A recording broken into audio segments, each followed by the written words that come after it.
Palma. Hi besties, hi bunnies. Coffee's cold, truth's brewing. Let's hit the road. Just Machado wheel in hand, time to unfold. Early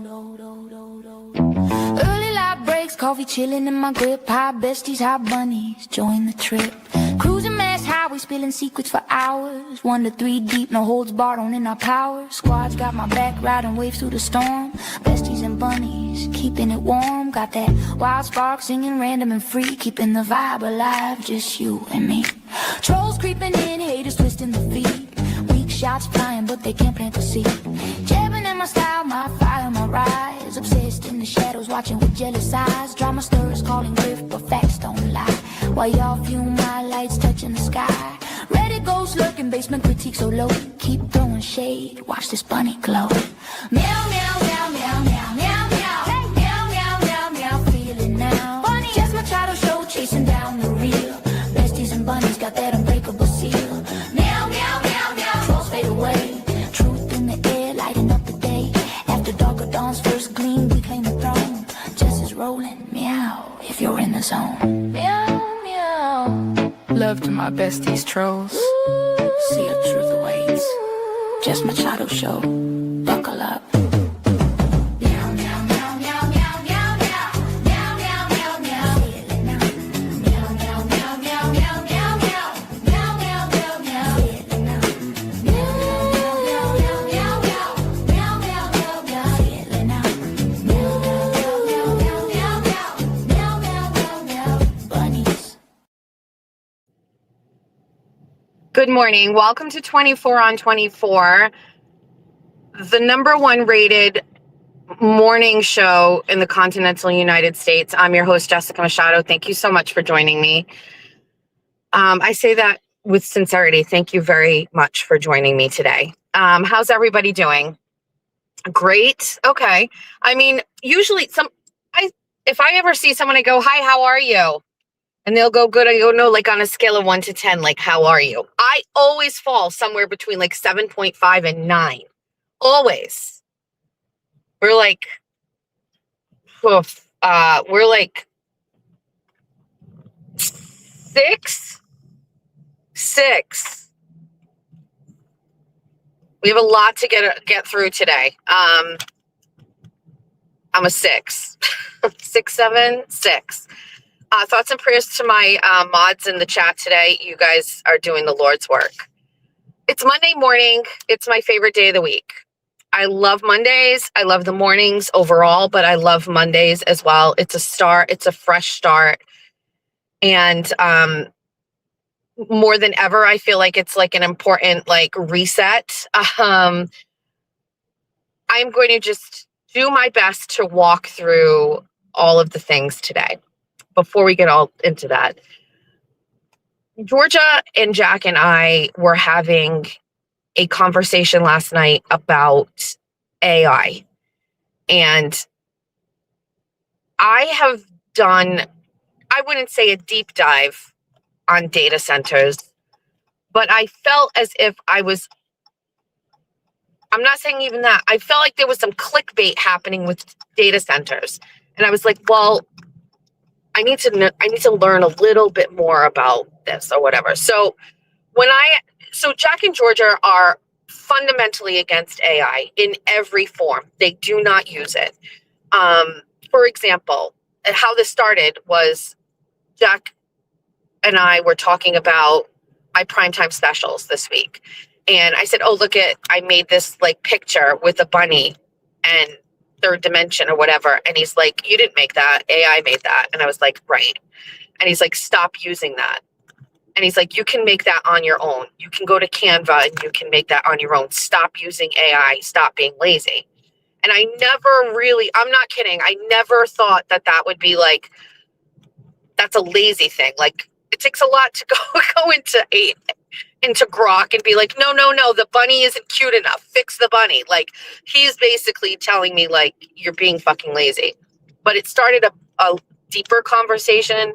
I mean, as deep as you can get on a Sunday night in the kitchen about AI.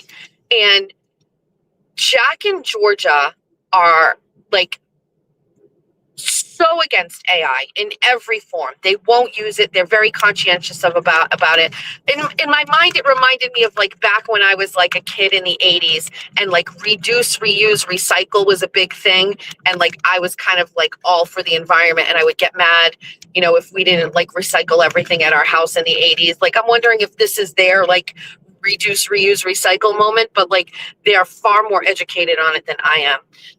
And so we were having a conversation about it, and Georgia said that she's so passionate about AI that it would change who she voted for as far as politics goes. Now, Georgia is a product of Massachusetts public schools during COVID at the height of influence from these left-leaning liberal Democratic teachers. And so for Georgia to say that she would vote outside of party lines for someone who was against data centers was like, it blew my mind, which led me to start looking up a little bit more about data centers. There's a ton of conversations happening right now in Massachusetts about them, in particular, this data center in Lowell, Massachusetts. And there's a guy who is a neighbor down there, and he has been featured by these like independent reporters who went in the neighborhood to interview this guy. And the guy starts off by saying, like,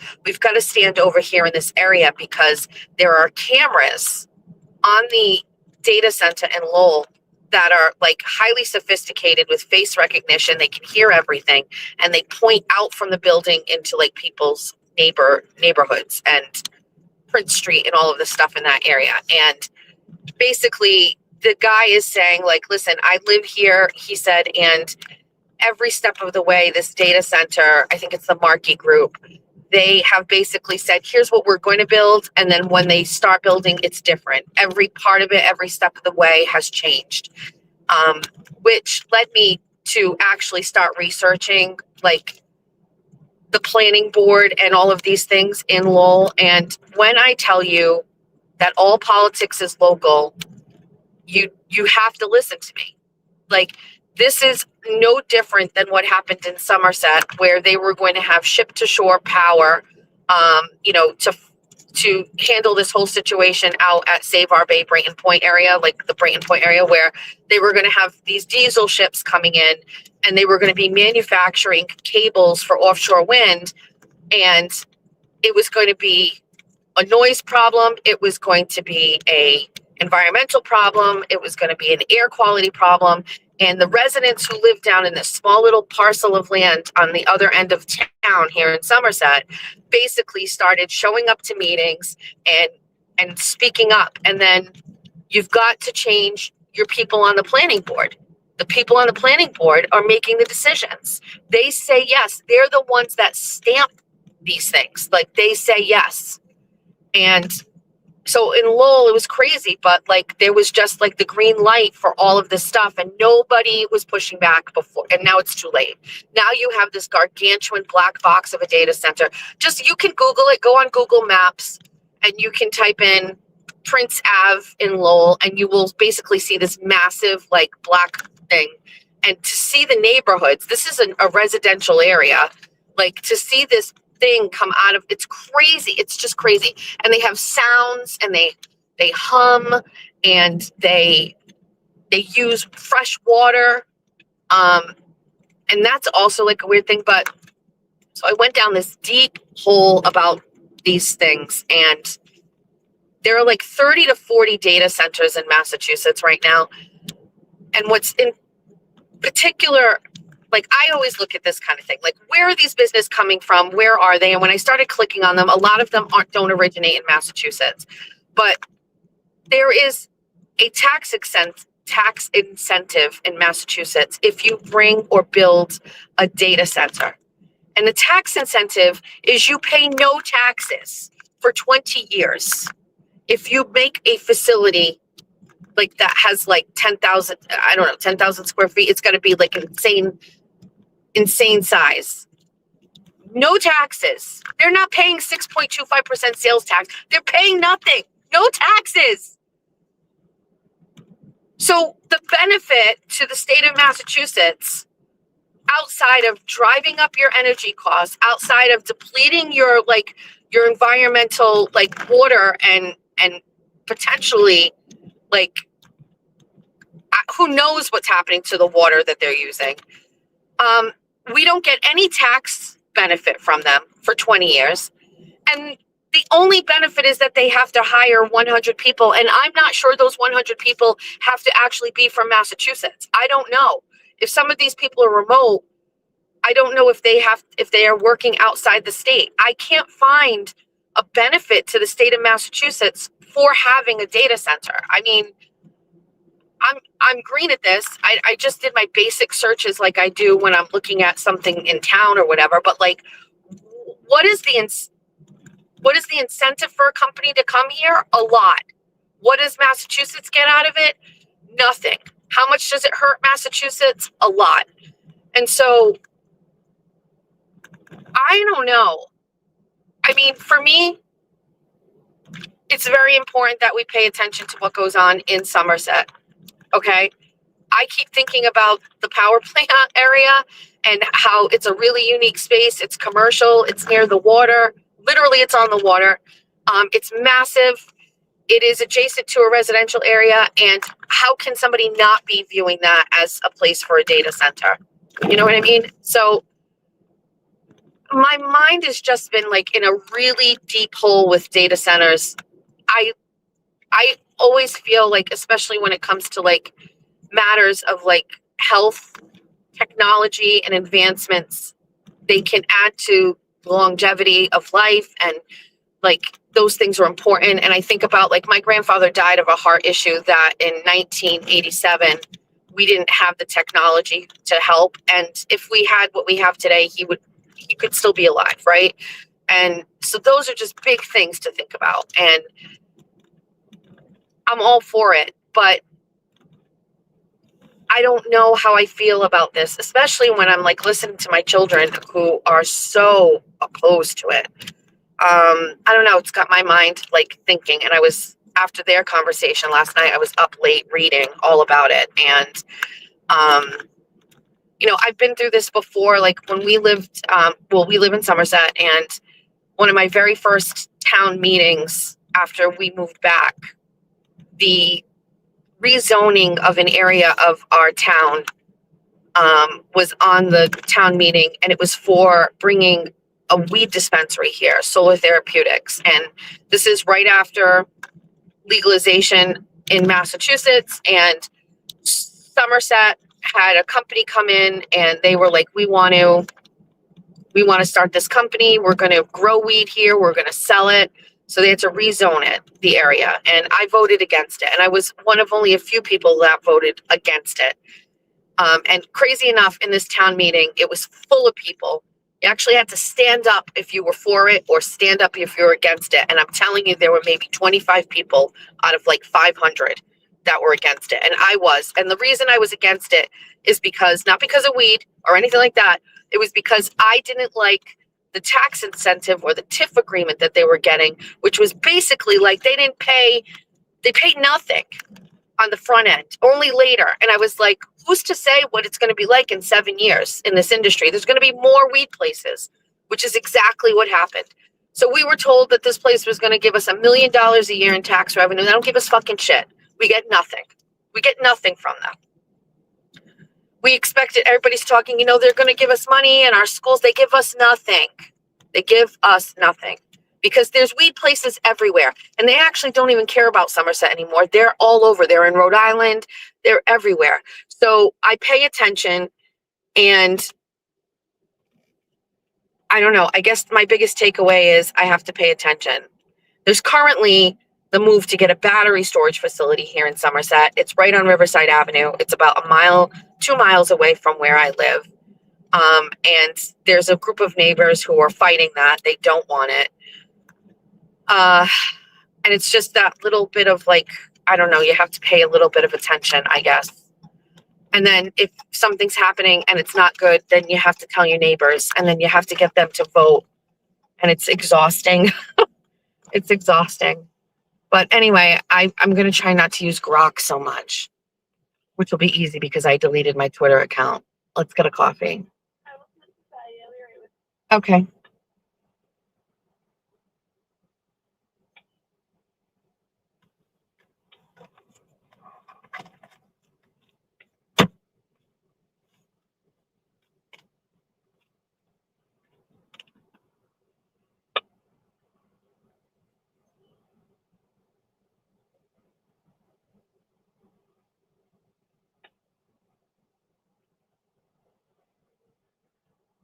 Can I do a large iced white chocolate pistachio made with whole milk? With whole milk? Yes, please. You said large? Yes. Anything else? That's all. $7.49 at the window. Thank you.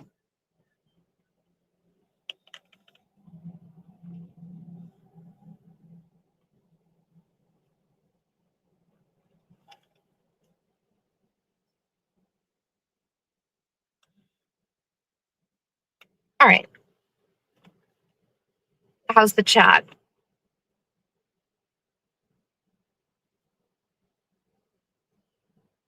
Good morning. Good morning, Spicy Misty. Good morning, Lisa. Good morning, Titi. Titi?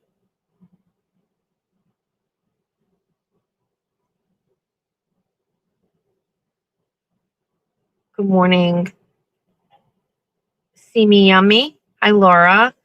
Cajun Butterfly is here. Good morning. I don't have Snapchat either, Titi. Hi, Mindy.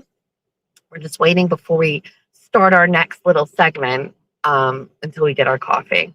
Oh, that's right. TT has a vacation day today. Miss Peachy Keen is here. Carrie is here. Good morning, Debbie. Good morning, Liz.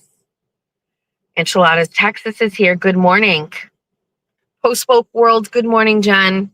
True Crime Fangirl doing Lord's work. Retired LEO. Good morning. Appreciative Decedent. Good morning. Prefrontal Lobotomy. Good morning. Man in the Mirror. Good morning, Rosa. Diane, good morning. Gypsy Girl, good morning. Karen, good morning. Taya, good morning. Good morning, Queen Lauren. Tiffany, good morning. Fitzy, good morning. All right. So let's, this is taking a very long time. Newbie here for the last week. I got you wrong, Jess. And I'm ashamed. There's no shame here. Stop that. Don't worry, you'll be back to hating me in a week. It's okay. It's the ebb and flow of all of the things here. I want to say thank you to Jen or Post Woke's World for a great interview on Friday. It was really the great bookend to an exhausting week. And it was also just wonderful to kind of like just sit and, hi, good morning. Thank you.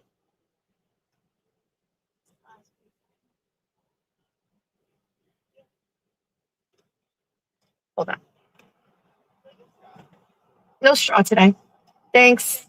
Have a good day. Stop it. Yeah. What? Who's your mom? Do you get straws on Fridays. Yeah.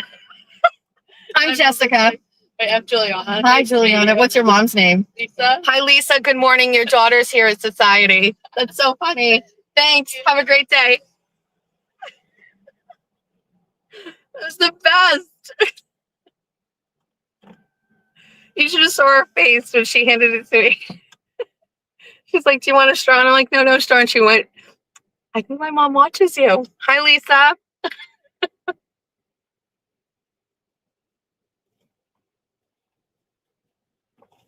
That was actually the best. That was so great. Actually, I was just going to say, she is so cute. So cute. That was so funny. All right. So yesterday was baby daddy day. Father's Day. Difficult day for me. If TT's in the chat, I'm sure she'll agree. We struggle with Father's Day immensely. It's tough.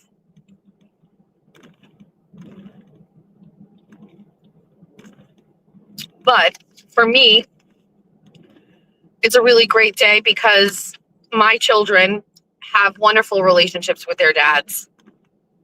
If you're new here, my oldest daughter has a dad that I was with for about 7.5 years. That's baby daddy Ron. And then Jack and Georgia have a dad. His name is Jason, and I was with him for about 7 years. And my children individually have great relationships with their dad. This is an important thing. If you are in a divorce or you are getting divorced or you have children, I know I have an older demographic, but I actually have been reminded a lot this week by messages and emails I'm getting. I have a lot of women who are in their 30s that do listen. If you are in a divorced situation, going to get a divorce or what have you, at times you will have to be the bad guy in order to elevate the dads in your children's life. You can never make your dads look bad. They'll figure it out eventually. If he's bad, if he sucks, if he's a dick.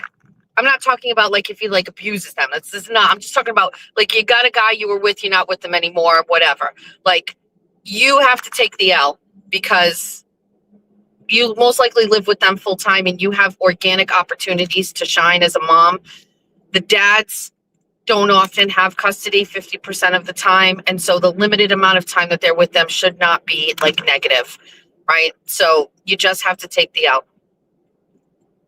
That's it. Elevate the dads. My kids adore their dads. Now, with that being said, I do think Jack and Georgia have figured out that their dad isn't like a go-getter. And, you know, that comes to light on occasion when, you know, they need something and, you know, he doesn't step up or whatever. This guy ripping on a cigarette while dragging a backhoe right here. I mean, it's crazy. What's happening? All right. That guy gives zero fucks.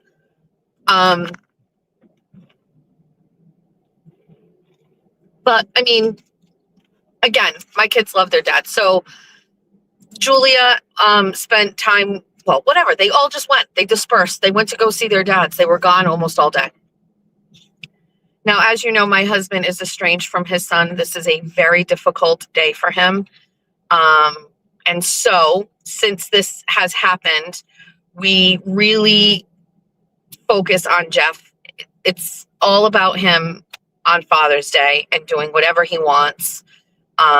Usually, for the past 2 years since this has happened, we've gone to the Red Sox Yankees game. It's always on Father's Day. And for some reason, this year, it's a week away. It's next week. So we could not go to see the Yankees. So we had a great day. So we went to Newport for the day and had great lunch. And we just had a really, really great time in Newport. I say all the time to Julia and, you know, my kids, but like Julia in particular, because she's older and she's out there, like we're very, very lucky to live next to Newport. If you have never been, I don't know how far away it is for you, just go to Newport for the day in the summer. I like Newport off season. I really do. Either you love Newport, like I'm just forever in love with Newport. Again, I said this, I think once before in a show. As soon as I got a car and I could drive, which was after high school because I couldn't get my license when I was a kid, right? Because reg. One of the first places I drove was to Newport. And I've never stopped going. It's my favorite place to go. So we went to Newport for the day with exceptional weather, exceptional food, exceptional walking around, exceptional shopping. It was just a great, great experience. We ended up at the Landing, which had a live band. So we hung out there for a while. We just spent the whole day there. It's just great. And then on our way home, Jeff wanted to stop at the casino. So we went to the casino. I won $600, which was great. Gave Jeff $100, which he immediately put in a slot machine and lost. He's so flagrant. It's so flagrant. Some of us are working at these slot machines, and here's Jeff just with a cigarette in one hand, a Coors Light in another, and he's just like fucking slamming the fucking button, and I'm going, Jesus Christ. You're never gonna win like that. You don't even think about it. But anyway, and then we stopped and got ice cream, and it was just a long day of just relaxing, great music, and we got home right around the time to pick up Georgia from work at 10 o'clock, so it was a long day. And that's it. We had a really, really great day. Keeping Jeff's mind positive and happy and all that. Jeff wanted a USA soccer jersey, so we were like, okay, well, that's all he wanted. So we were like, we're going to go to Dick's and get it from the kids. And we got to Dick's. They don't have them. They're sold out completely. So we actually didn't get him a gift. We have to figure out where to get these. I don't know who has them, but he really wants one. But Dick's was sold out. I did find myself a Ronaldo t-shirt, though, which I got. We've got some games this week. Yeah, we have Portugal is playing against Colombia, I believe. Is it Saturday night, TT? Thoughts and prayers for everybody involved. So anyway, we had a really great day yesterday. Happy Father's Day to all of the daddies out there. So that was that. So I know I was in the middle of it, but I just wanted to make sure I said thank you to Jen for a really great interview on Friday, Post Woke World. You should subscribe to her. I know a lot of people watched her for the first time, and I think, you know, she does a really great show from her living room. It's great. So please follow Post Woke World. She's in there. And if you haven't, go watch our interview. It was comfortable and easy, and I thought it was great. So thank you, Jen, for hosting me. Really at the best time. You know what I mean? So there's that.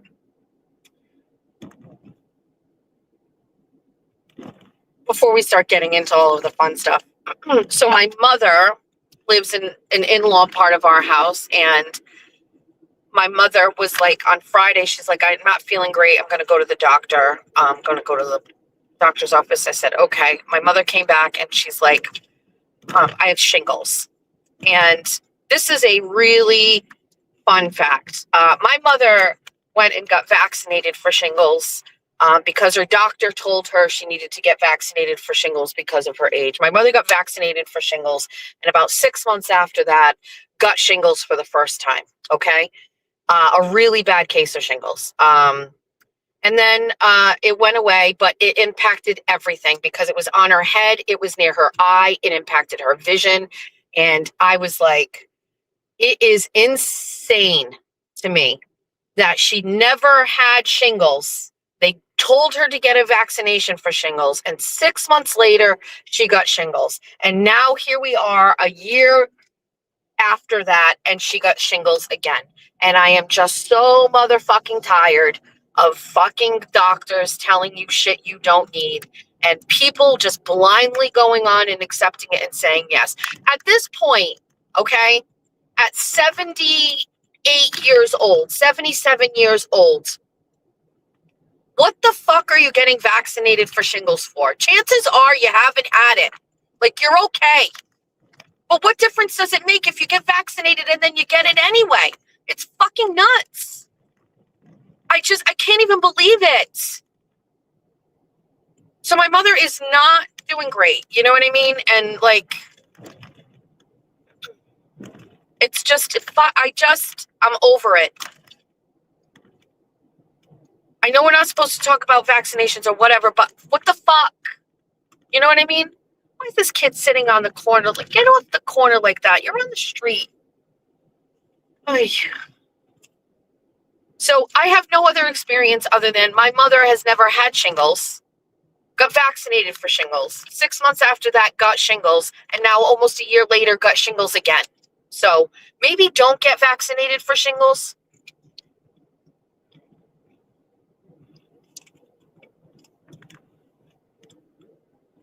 Shingles is not catchy. The only way it can be catchy is if somebody touches the shingles on their body and then you touch that. And I mean, my mom's on her side.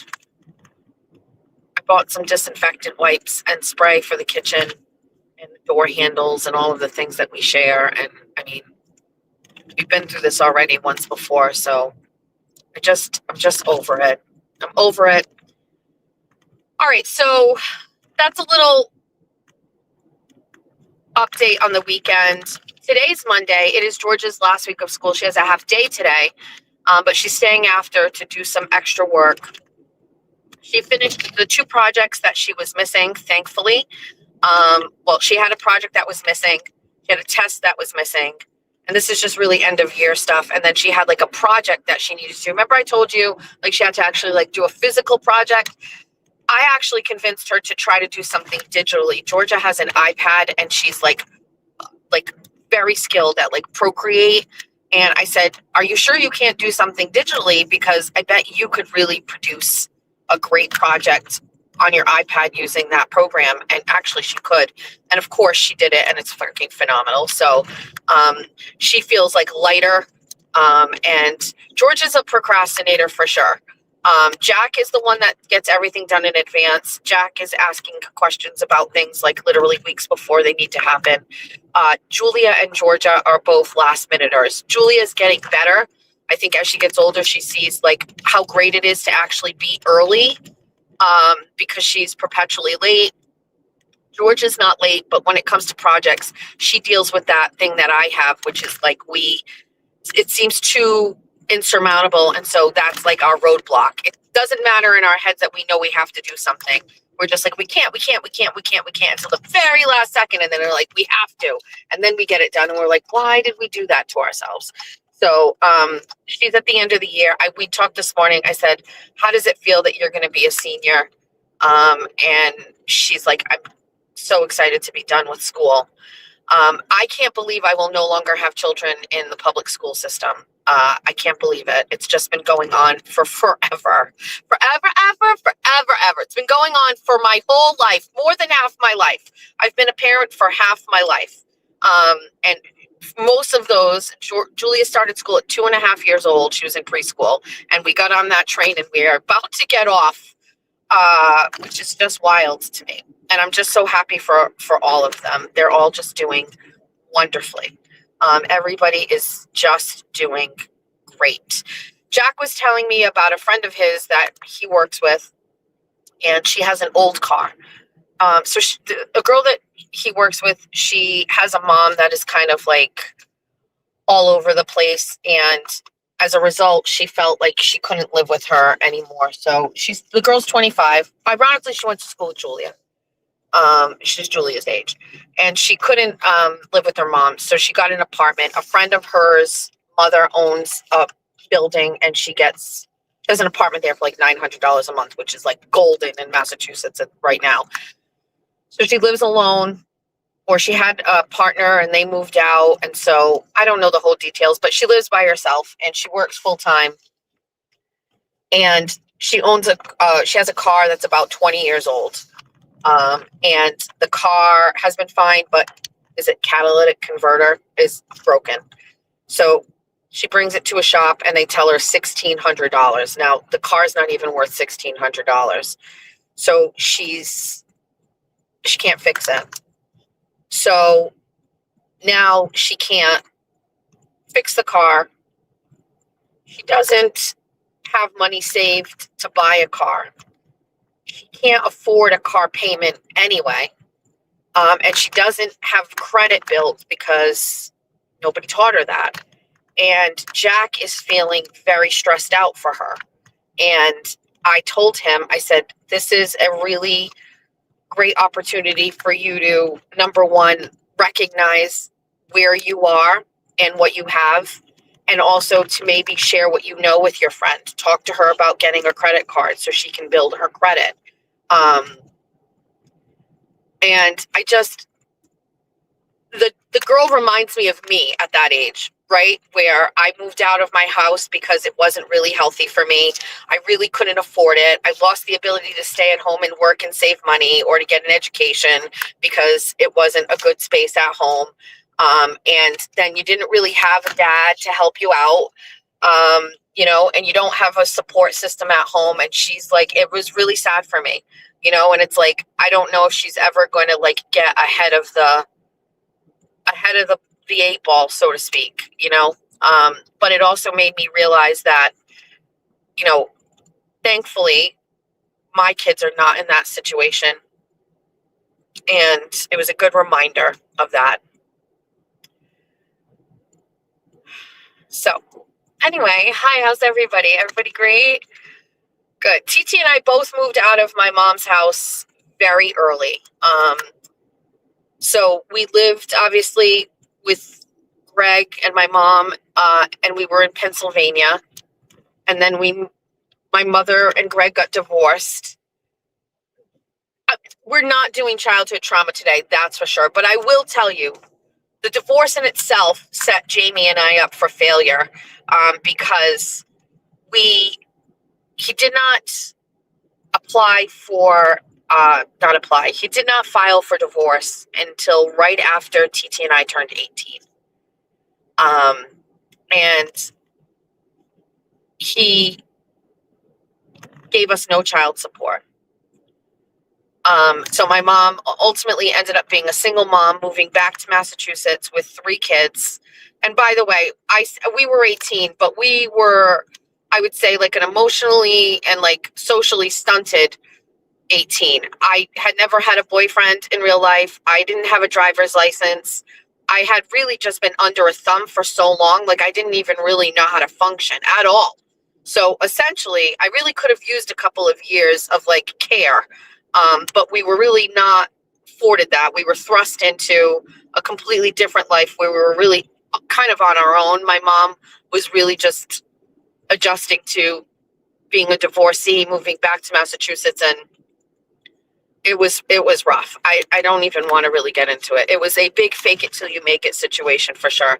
But we didn't get any child support, and I could have been in college. They didn't help transition us back here, and then there was no money or whatever. So there was no child support for us at all. There was no provisions for us, no health insurance, nothing. And anyway, we ended up moving back up here, and very shortly thereafter, it was just not good at home. And so I moved out first, and TT moved out second. And my younger sister was spending her summers with my stepfather, so she wasn't here a lot.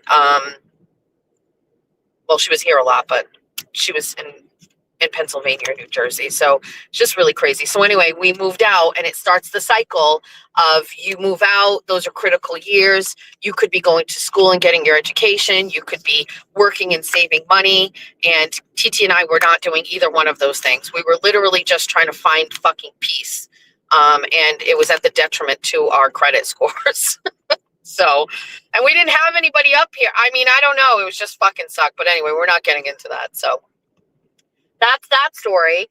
All right. So let's get into where we are. So I deleted my ex account last night. Now, I probably thought about doing this like 2 or 3 times over the past week. Only because the sheer number of negative posts, comments, counts, and all of these things were just getting too much for me. I usually can kind of avoid it, but what had been happening is it was just everywhere. It was almost like it didn't matter how much I blocked people. It didn't matter who I unfollowed. Every time I opened my ex account, it was just nonstop, like Jessica hate. And I was like, okay, so I guess I just got to stay off X. The other side of that was I felt and openly admit that I was acting in a way on X that I'm not really proud of. I was trying to defend myself, and I guess in the moment when I post something or I make a comment or say myself, it's like I'm trying to prove a point, and I can't just keep trying to prove points, because it eventually ended up turning into me looking like I'm just biting everybody. And I would see something and I'd go, well, that's worth a comment. And then that was one. And then it would turn into 2, 10, 20. And then I'm like, now I'm just a rabid animal on X, counterpointing everybody. And I had to stop myself, and I'm going, how important is it for me to correct burner accounts on Twitter? Right? I don't know. I always feel like misinformation is just so bad, and it's such a wildfire that needs to be stopped. But at the same time, I couldn't do it. And I was doing shit and commenting, and I'm like, I don't even fucking like that I said that. Like, what am I doing here? You know what I mean? Like, I commented on Aiden's thing. I was like, I really wish you hadn't done this. Like, why am I doing that? Like, so I felt like I was being provoked. I felt like I didn't have any self-control, and I felt the only way to fucking get it under control was for me to delete the app. I must have asked, sorry, Jack and Georgia, AI like 10 times, are you sure I can get this account back if I want to come back? Are you sure? And it's like, yes, you've got 30 days to do it. Make sure you screenshot all your information. I downloaded all my stuff. There's an option to download everything. I downloaded that all. And then I was like, okay, I'm doing it. And I did it. And I don't really feel great. I mean, I feel like something I worked really hard for and I built. You know, I've got 44,000 fucking followers over there. But I don't know. It just felt like I needed to do it. I had to do it. I don't know how long it's going to be. It's not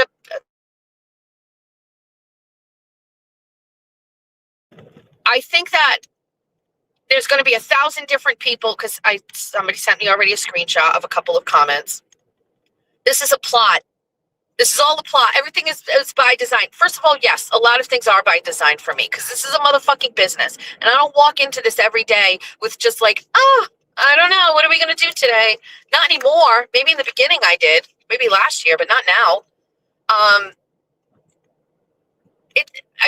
I'm trying to be honest with you. It was getting to be too much. I didn't like the things I was posting and commenting. I felt like I didn't have self-control over it. I felt like I was making mistakes with what I was posting. And I also like looking back at some of the comments I made. My rule is sleep on it. And there's no sleeping on it on X because if you don't comment, it's gone or it's buried. And I'm like, there's no sleeping. So it was just like, I can't do this. I just can't do it. And also, I am human. And the sheer number of fucking comments and hate are extraordinary. It's a lot. So it was for the best. I don't know how long it's going to be. Who knows?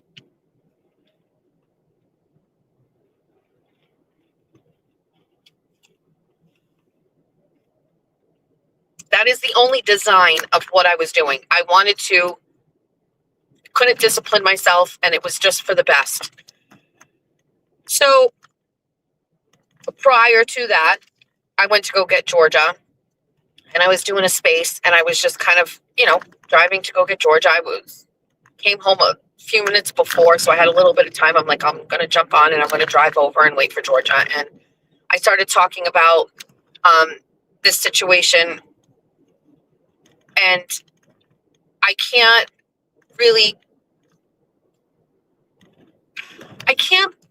believe sometimes everything that has transpired from me just joking about somebody else. And for people who say that I, don't care or you're mean or whatever, like, noted. I've grown up in this community, so to speak. And I don't know. I live in a space where everybody makes fun of everybody else. Okay? Everybody here makes fun of everybody else. Jimmy makes fun of Nan literally every day. Okay? He has Grammy Award winning albums dedicated to somebody who was in the Free Karen Reed community. And now he shits on her all the time. And I'm not saying that's not warranted because it 100% is, right? But everybody makes fun of everybody. Aiden Carney has made a very good living off of shit talking people, right? Based on who he doesn't like or whoever is an adversary in whatever story he's talking about. He has made a living off of it. And everybody else in this community, whether they're all part of it still or not, Mike Crawford, LTL, Will, everybody, Baker, Lauren, Kim, everybody at some point has made fun of or gave negative commentary about somebody else.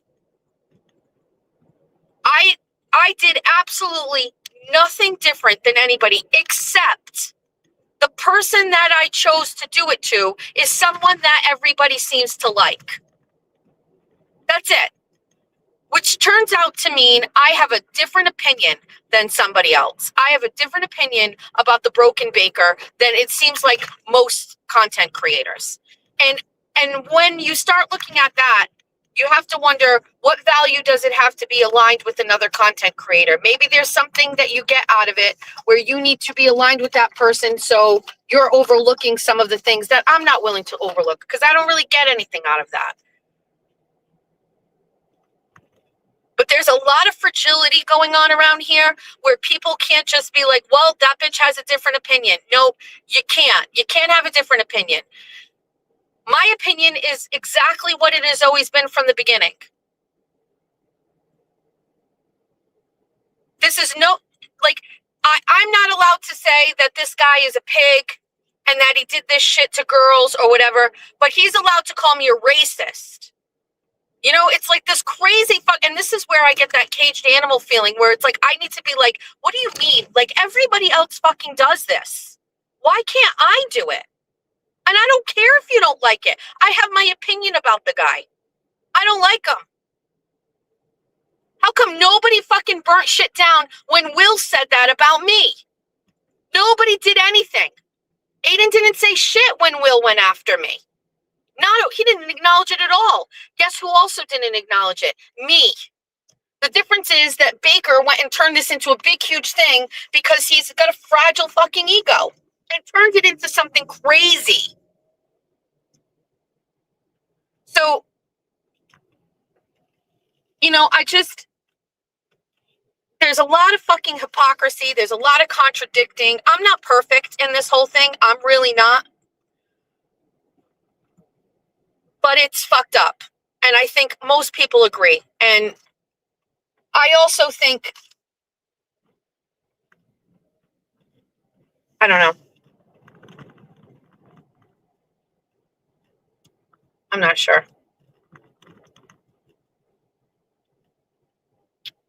I've had a lot of like real aha moments over the past couple of weeks where I don't really understand some things that people are saying. I don't know.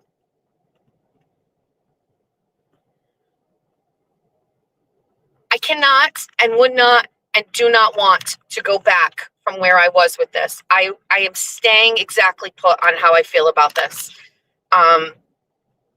The worst part about it is it's very hard to articulate sometimes because the timeline and like all of the stuff and the counterpoints and it's a lot. But it's almost like I have to do it. So I don't really know. It's getting complicated. It's getting complicated.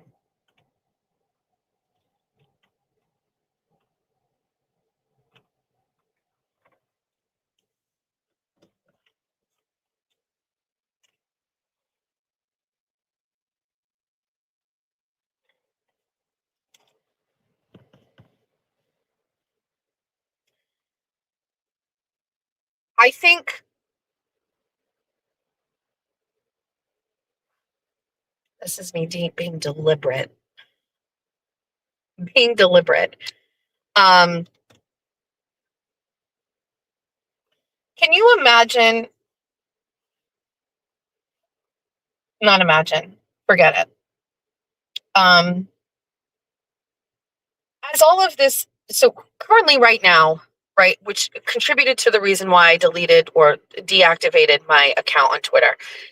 Currently right now, there are a group of content creators that are all getting in on this. Now, I am slightly petty. So I am recognizing that there are people that there is a turtle and a bunny emoji on their thumbnails for their shows, right? People are loving, you know, this conversation Aiden and I have. People are dissecting it. People want to give their opinion about it. It's one of the reasons why I didn't want to do it. It is one of the reasons why I didn't want to do it. I do have regrets. I wish I had never done that conversation with Aiden. I wish I had not done it. I wish I had held my ground with him and said, I'm not doing it. I think I worried what would happen if I didn't do it. Okay. I think I worried that if I didn't do it and he was asking for it, what would happen if I didn't do it? I thought maybe it would make it better and maybe it would move us forward.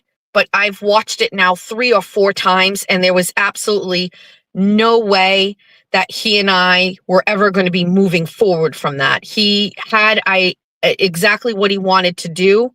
He was prepared. He had clips pulled up. There was no other way for it to end other than how it went, which was not good. And I regret doing it. I run through that scenario in my head every fucking minute. I wish I had not done it. I should have never done it. I didn't want to do it. I just hated every minute of it. I hate that it exists. I hate that it lives out there. And I hate that everybody is using it as content because it's such a bad fucking thing for me to watch. And everybody is getting the clicks and the views on it. And it's something that is really fucking tough for me to deal with. It's really just like, I just really have a problem with, I don't know. It sucks. And everybody's getting these views and everybody's doing this thing or whatever. And I'm going, all right, like, yes, that's definitely what you should be doing. I agree. Like, if you're a content creator and this is, you need views and it's really boring right now and there's nothing going on, yes, give your commentary on it. Go ahead. 99.9% of the people are team Aiden in this. So when you have, 10 different people doing shows and it's only one-sided, and everybody's on team Aiden because of course, why wouldn't you be? It feels suffocating. It feels like every day I'm getting somebody sending me a screenshot of a new conversation about it. And it's all on one side. It feels so one-sided. And I'm not even saying that's wrong. I'm just speaking to the reality of it. The reality of it is that there are a lot of people who like Aiden in that scenario and a lot of people who don't like me in that scenario. And it sucks. I will say, I watched it again yesterday, early in the morning. And I'm wondering how anybody can actually really be team Aiden in that conversation. I really don't. But that's neither here nor there. I don't know who it is, and so I'm sure the chat will know this. Who is the lady Lana that does a show? And then my question is she the person whose picture on X was of a turtle? So I'll wait for the chat to tell me the answer to that. But the lady who does the show, she looks like a lesbians we love category. Is she the lady whose X account has a turtle on it?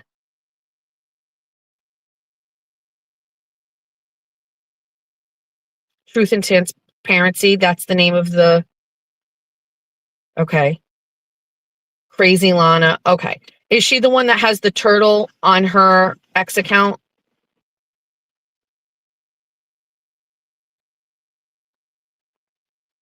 Truth and Transparency is Lana.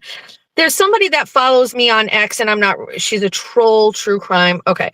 So last night somebody texted me and said, this lady is doing a thing about your interview with Aiden. And so I jumped in and I was listening. It was in the background and I was listening to it. And,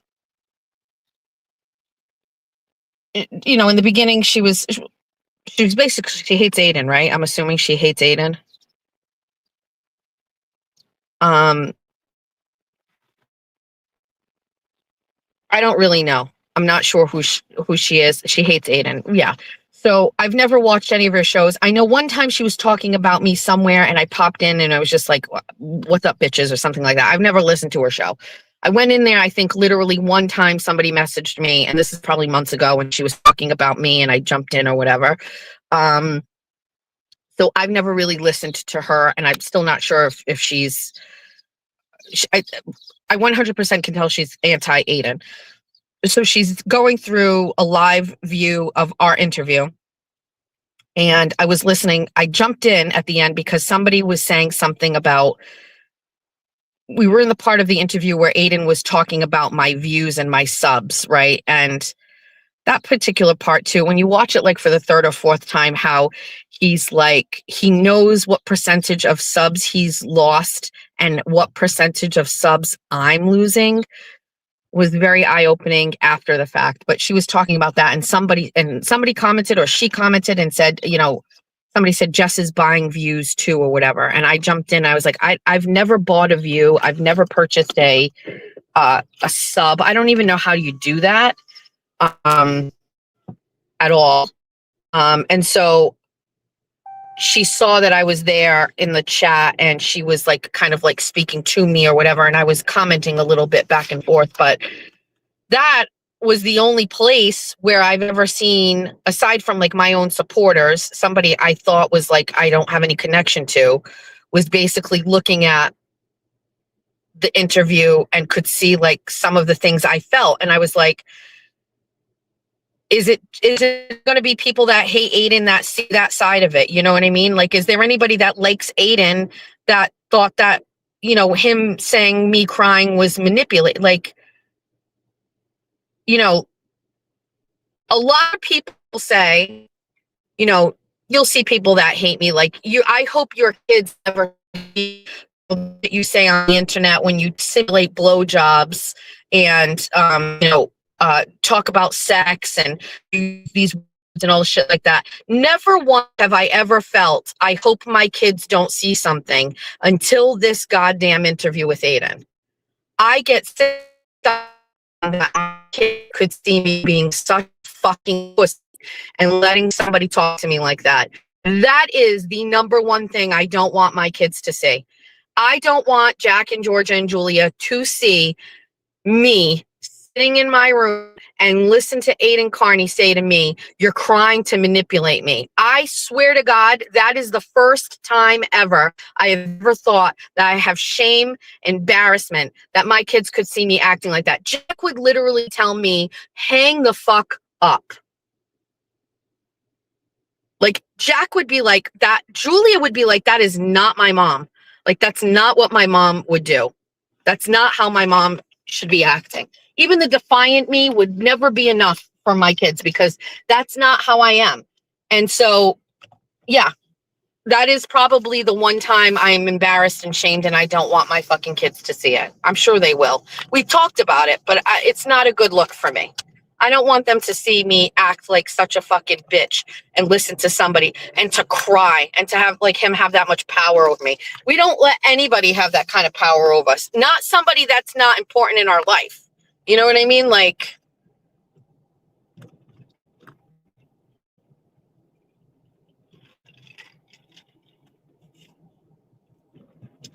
somebody is saying like you stood up for yourself. Not enough. Not enough, because I really could have like gone into it and said like, what goes on in your mind where when you see a woman cry, the first thing you think of is that she's manipulating you? Why is that not your second default? Why is your default emotion not sympathy? You know, like you need to be Dr. Phil. Why is that? Why is it when you saw me cry, you got that fucking face on where you're like, you're manipulating me? Why is that what you think? How is that possible? That's your first thought when you're talking about something that is like very upsetting to me, that you already know is upsetting to me. What? It's so peculiar. Anyway, so you know, so all of these content creators are all doing their shit, and they're all having their conversations, and they're all going at me and Team Aiden and all this stuff. And first of all, I knew that that's how it would go. Aiden has far more supporters than I'll ever have. And I knew that that's how it does feel a little bit much. It does feel a little bit much, which is why, I had to away. Just feels right. It felt like I needed to stop fucking commenting or looking and seeing or whatever. So,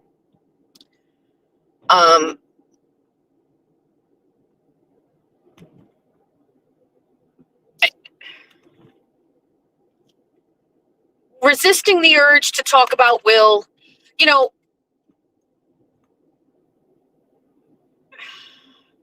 not doing it. Some of these people are just flawed human beings, okay, who break the law and do bad shit, okay? And I'm not in that category. It's a lot of DUIs, lots of domestics, lots of all of this fucking shit. And I don't know. I'm 50 years old and have never been arrested for that kind of shit. Never just, I'm sloppy, but I'm not that sloppy. You know what I mean? I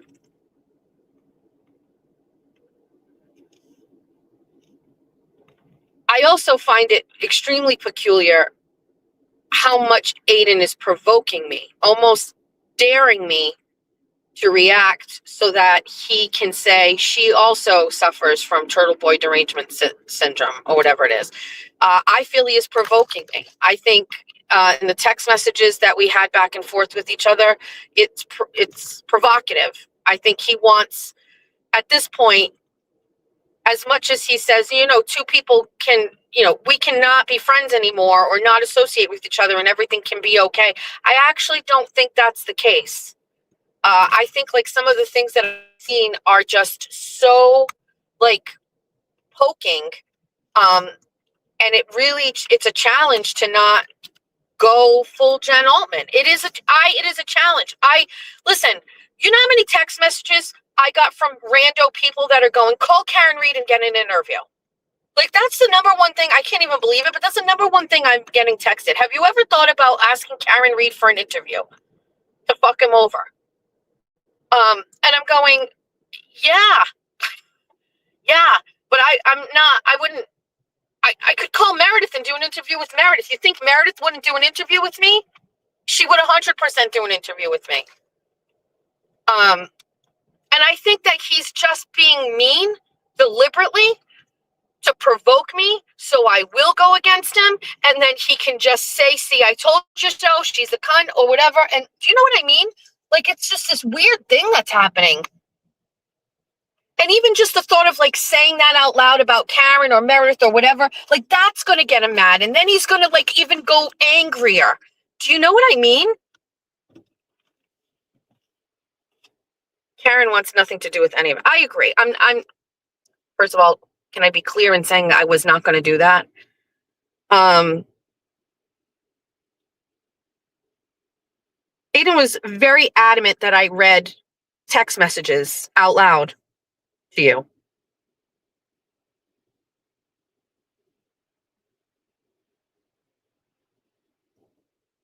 He wanted to make sure I read this stuff out loud. Because whatever, I'll oblige. On Friday at 11:30, now this is the day after our interview. So our conversation was on Thursday. The Will thing was on Wednesday. My conversation with him online was on Thursday. And this is the text message I sent him on Friday at 11:30 in the morning. I'm unsure why you wanted to cut ties with me, and I definitely didn't want to do what we did yesterday, but I am doing my best to work through your decision to do that. I did not involve you in petty drama and was totally fine with how things are. Only you know why you did any of this. I think there are lines to not cross between us, and I'm not going to cross those. I've been getting bombarded from the other side to join their fight against you, but I am not responding. I don't intend to. I'll admit it, it's hard. Meredith privately is making a good case. Lastly, you were wrong about Baker. So wrong. So let me just ask everybody, what is your take on that message that I sent? I'm very interested to see what the chat says.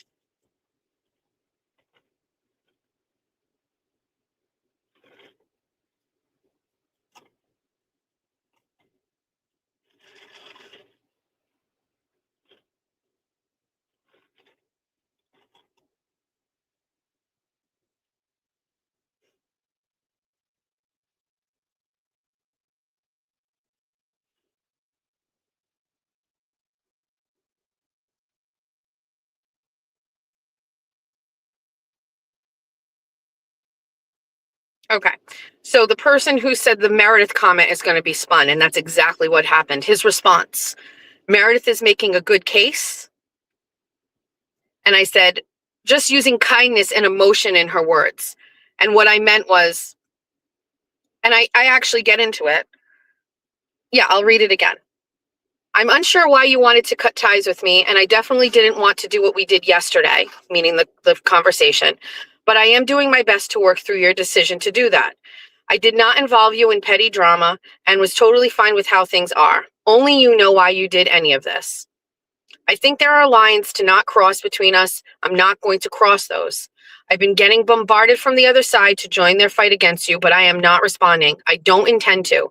I'll admit it's hard. Meredith privately is making a good case. Lastly, you are wrong about Baker. So wrong. And he said, Meredith is making a good case. And I said, just using kindness and emotion in her words. He said, LOL, okay, go be friends with Meredith then. And I said, that was not the point nor the focus of what I sent. I said, I don't know why you did this, but I'm not going to go against you. And he said, you just told me that Meredith is privately messaging you and making good points because she is kind and emotional. And you said it to give in to her because she's making such good points. So go be friends with her then. I said, that's not what I said. I said it's hard, but I am not responding.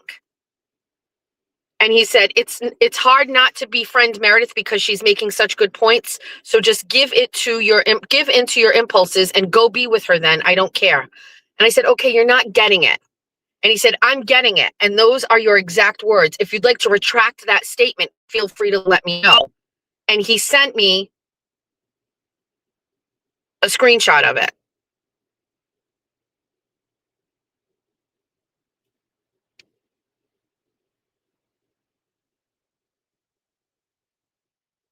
Back. He sent the screenshot back to me.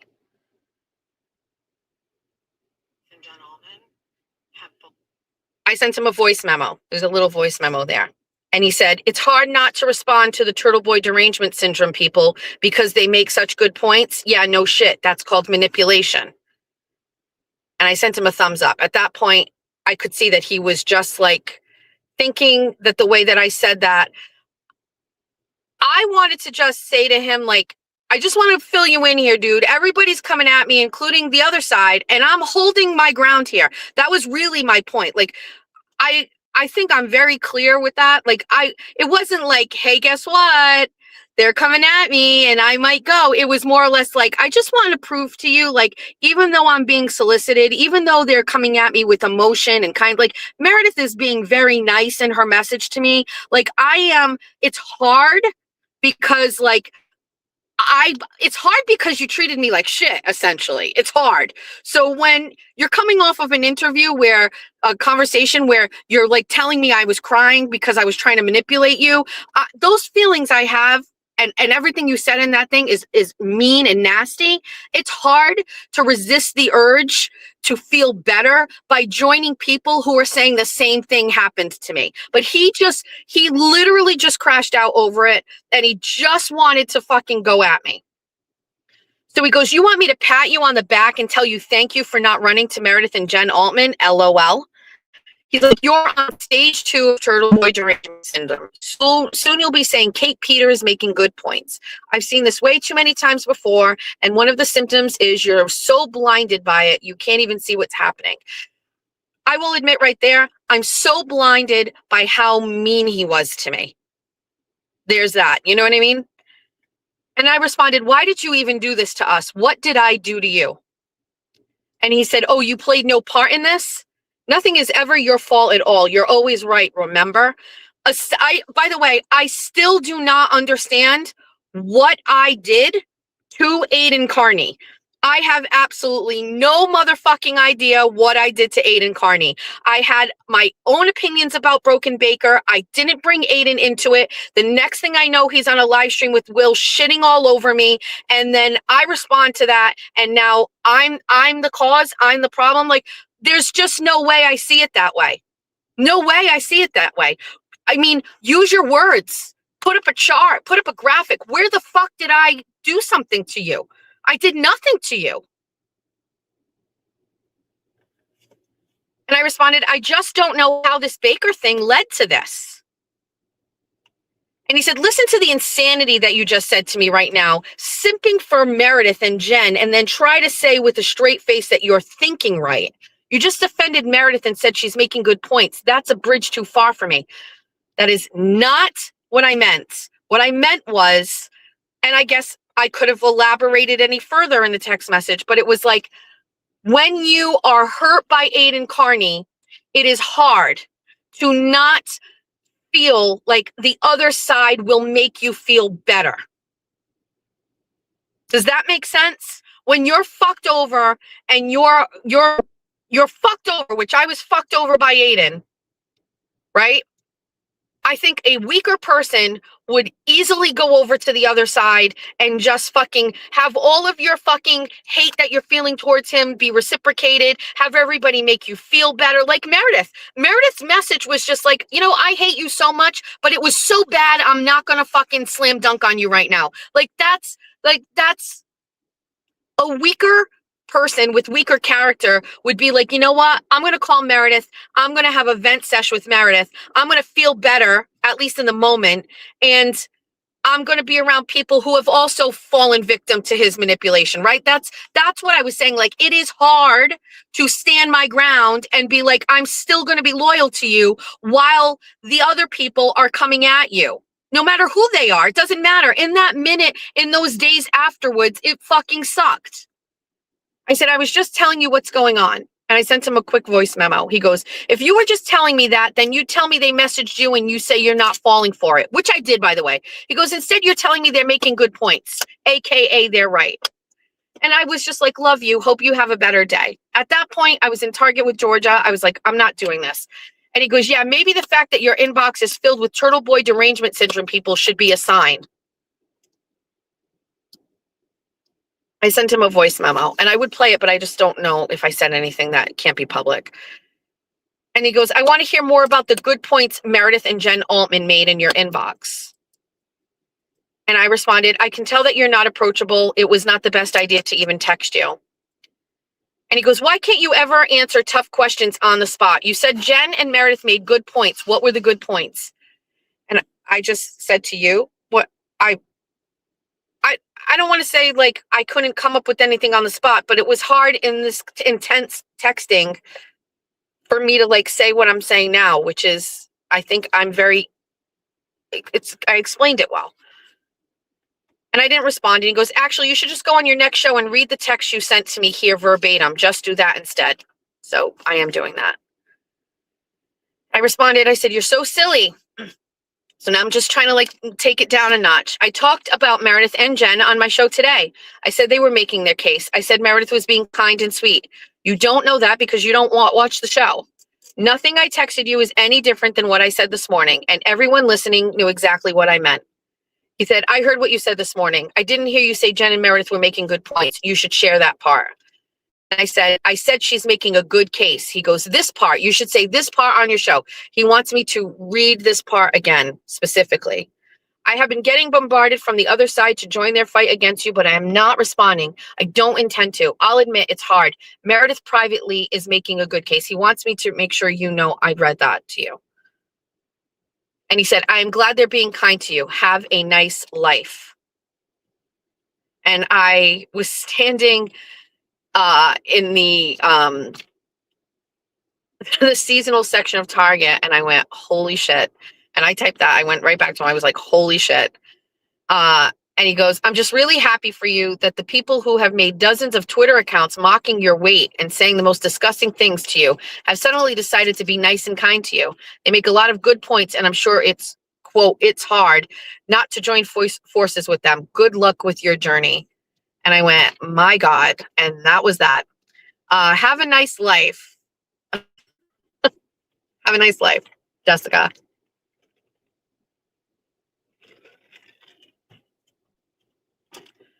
I think, unfortunately, I made a critical error saying it's hard because he interpreted that as it shouldn't be that fucking hard, you dumb bitch. These people fucking hate you. They're terrible people. And it shouldn't be hard. That's really that's what I see. He is angry because I even said that it was hard. He is very upset. It added to some other like major problem he had, which is probably, even if there is fucking 5% of the people that are shitting over him about his conversation with me, that 5% he is getting to him or whatever. I will say that this interaction here made it crystal clear to me that I never, ever, ever want to speak to this person again. Ever.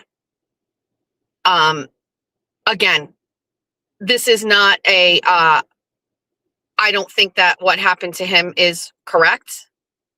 All of those things can be the same. And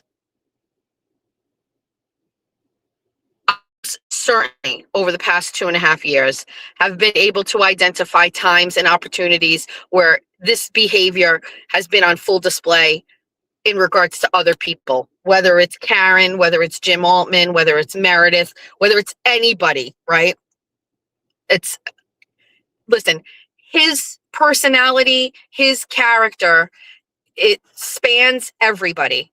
So there's all of that.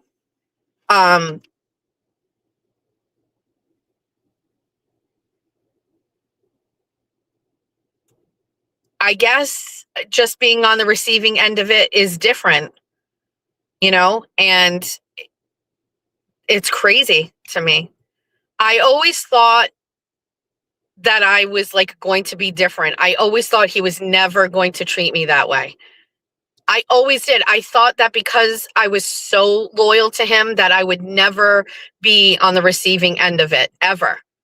And I cannot help but go back to the Will stream, and I'm going, how did this even happen?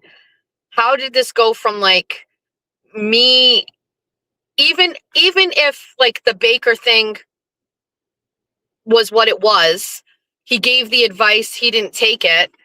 Did that change? Did he basically say, listen, she didn't take my advice, so fuck her, I don't care anymore, fuck her?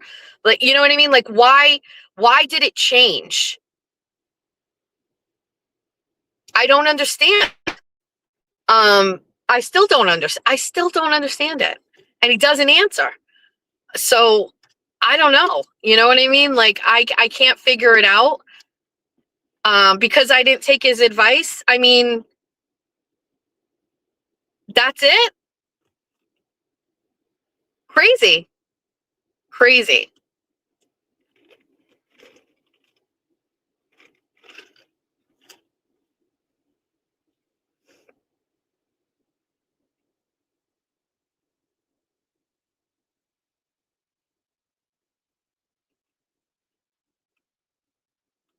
I see a lot of people saying like Will made him choose or whatever. Listen, maybe it's that strategic. I don't really know, but I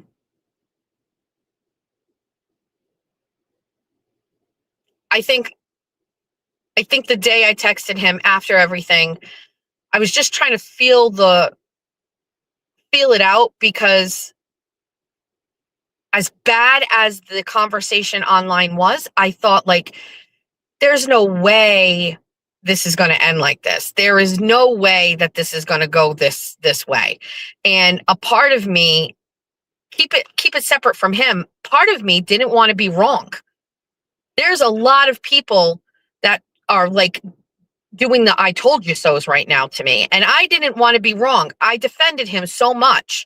And I like in real life, like online, like I was like, there's just no, it's different. They've got him wrong. He's not like this. There's no way. And like the fact that he flipped on me and I didn't even do anything to him is almost like, I don't know, like when the tale is being told a year from now, like how are you going to tell the story? So like, if this is it, like, you know, Jess Machado ran her mouth about Baker. He's a great guy. I like him. I gave her advice. I told her not to do this. She didn't take it. And so I fucking went nuclear on her and went on Will's show and shit all over her. And then I said, I want to have a conversation with you. And then I manipulated you in the conversation. Like that's the lore. That's what we got here. Not like Jess Machado fucking turned around and released all the text messages they've had. Like I would ever do that. Like there's nothing. This is what we're going. This is what we're dying on. This. So it's just added to the whole, like, we are just all done with these people. Listen, I think it's very obvious. I never liked Will. I just never liked Will. And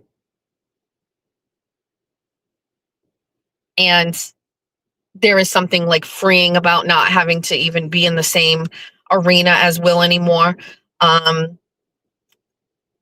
Like there's just a lot of people in here that I just never really liked. Sorry, you know, like why should I like a guy that did what he did with his domestic situation? I'm not going to regurgitate the shit, but like, why am I forced to overlook that kind of behavior? I read the police reports. Why do I have to go around in this whole thing and pretend that like that guy's a good guy? Why are you doing that?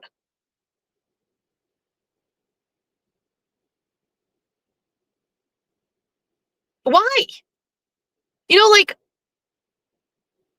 why am I sitting around here saying like Broken Baker is a fucking decent human being when he lies and manipulates? You know, and I know that the night of the Four Loko stream, he went off on me. He called me every fucking name in the book because I joked about a fleshlight. He brought up his ex-wife in some sort of a domestic abuse situation to manipulate everybody into feeling bad for me and likening what happened to me to him back then as part, like, it's a manipulation like I've never even seen. I couldn't even believe it. And then everybody fucking hates me because why?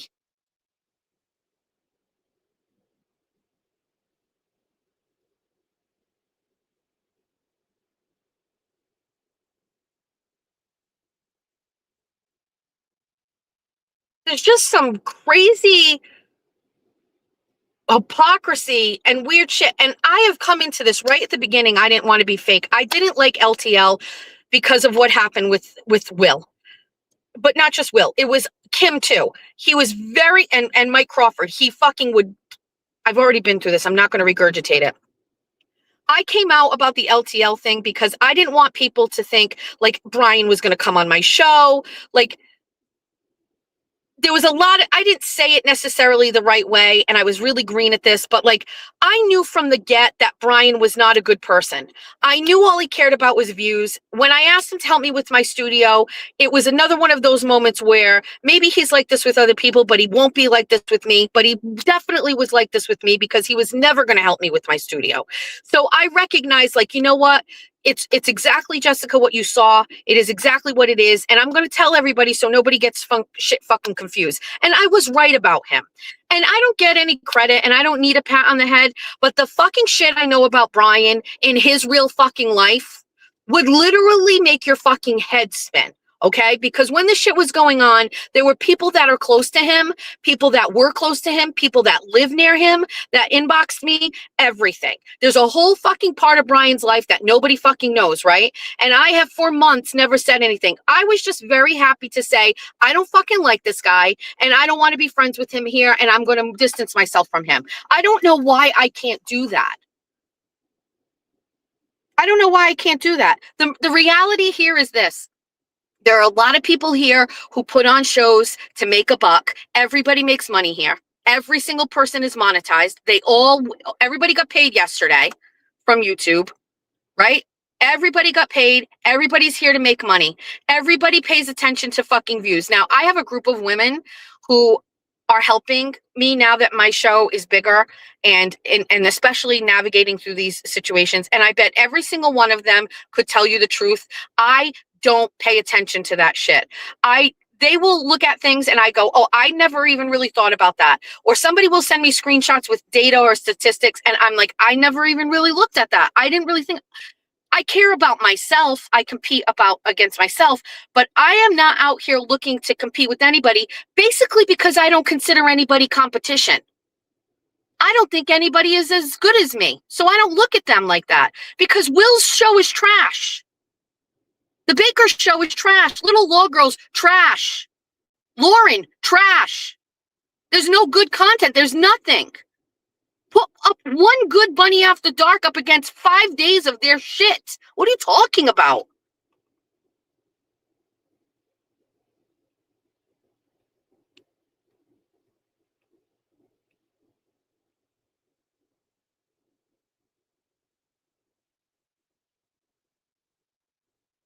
And that's not like saying that like shitting on other people. I'm just saying like my mentality is like, I'm not doing the same shit these people are doing. I don't know. Like,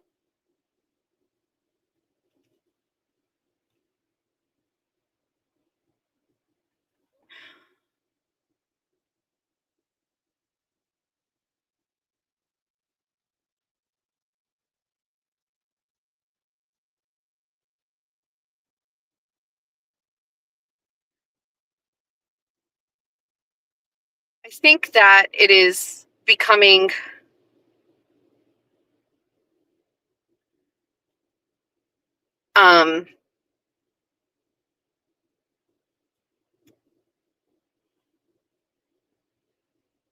listen, maybe every content creator who is out here talking about this situation right now has at some point in their life been through what I'm going through right now, which is, well, I would say it's a downward slope because if you generate data, which everybody seems to be very focused on and losing subs, we're going to end up having a re 10,000 party because we're going to dip below 10 and then come back up. I would say it's a downward slope, but it's not because I'm getting more views than I ever have before. You know, 24 on 24s in the morning aren't usually 8,000 view shows. They're usually 5,000 to 6,000 view shows. So there's a couple thousand more views per day that are happening because of this. I think it'll settle down again. But I think that if every content creator who is out here right now in this whole thing, if they've ever been through this, where I don't know if they have. I mean, I know maybe Aiden has, but I don't know if anybody else out here. I don't know if Rebecca Lavoie has been through this. I don't know if Colleen has been through this. I don't really know, but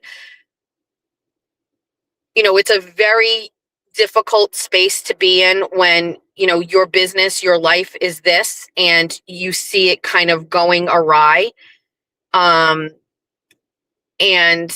you're just trying to like figure it out in real time. I will say I have had to dig deep into a whole new stratosphere of like either faking it till you making it or confidence or Delulu or wherever I'm at right now, which allows me to not be suffocated by the sheer amount of people that have hate towards me. That is the hardest part about this, especially people who I considered friendly or fans or whatever. When I see something that is, it's tough because even one sentence or one comment or post or something can really impact you even temporarily, and it's really hard. The other side thing that I am dealing with, and I'm not saying, listen, don't cry for me, Jessica. It's sad. I'm going through, I'm telling you what it is. I'm telling you what's taking up some of my energy is navigating through all of the negative comments and stuff. The other thing that is really, this is really problematic, is people texting me that are not who they say they are. This is not a new concept, but it is happening with more frequency. So I started the Bunny Hotline after I had my regular phone, and I put my phone number out there all the time. Like in the beginning, like studio days where it's like, hey, you want to call me? You want to talk to me? Like, I'm good. Like, you can. I always thought that helped build kind of like a fan base. It was another layer of being approachables. And at the beginning, I was like, okay, it's totally fine. We can talk to people, but it was only a dozen people in the beginning. Now, some of the people who have texted me we're just going to back up the car because we're facing in the sun and the phone is getting hot. Some of the people are people I have never met before. Okay. Some of these people identified themselves in the beginning and said, hi, I'm so-and-so. I live here. I'm a fan or whatever. And it would start off as like, oh, thank you for your support and, blah, blah, blah, blah. And then they would text often and they would be very involved and they would know everything that was happening. And over time, over months, these become people that I speak to all the time. Now, that doesn't necessarily mean that I'm sharing private information with or anything like that. I have always been extremely overly guarded about people who I don't know in life. But I would venture to say currently right now, I did a quick glance and went through this last night, about 22 people that have been texting me daily who I don't really know. And of those 22 people, I believe 5 of them are completely not who they say they are. I think they are actually completely not who they say they are. And they have been talking to me as if they have been supporters and friends. And I actually think they're the complete opposite. I think they are ops from the other side. And I hate to even say it like that because that just sounds so crazy, but there's like more than one. People that have been friending me, sending me things, and they are not who they say they are. I've always known some of these people I kind of pulled back from, I stopped talking to, but over the past couple of weeks, it has become a little bit more obvious. And there are a couple of people that I have recognized right away are not exactly what I thought. And it is now going to come to the point where there will be zero communication with anybody. I talked to you about this a couple weeks ago. I said I have people are having issues with boundaries, right? And so now, and I did that. And then, by the way, some of the people who I know are not being honest about who they are were like, I know I'm not included in that, right? Sure. So you will get a text from me today if we will continue speaking. If you don't get a text from me, don't text me again. It's nothing personal. Some of the things that are happening right now are absolutely insane. So let me give you a case in point. There is a account on X and his name is Shane, right? Do you guys know what I'm talking about? Shane? Do you guys know who that is?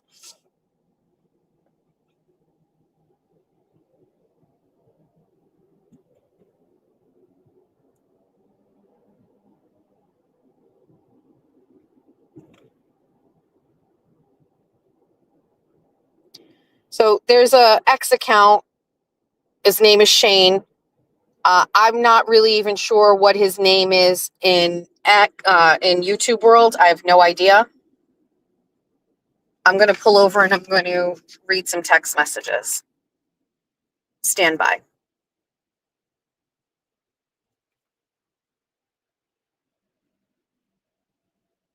Can we get out of the way? Okay. I got you. Thank you. Again, construction.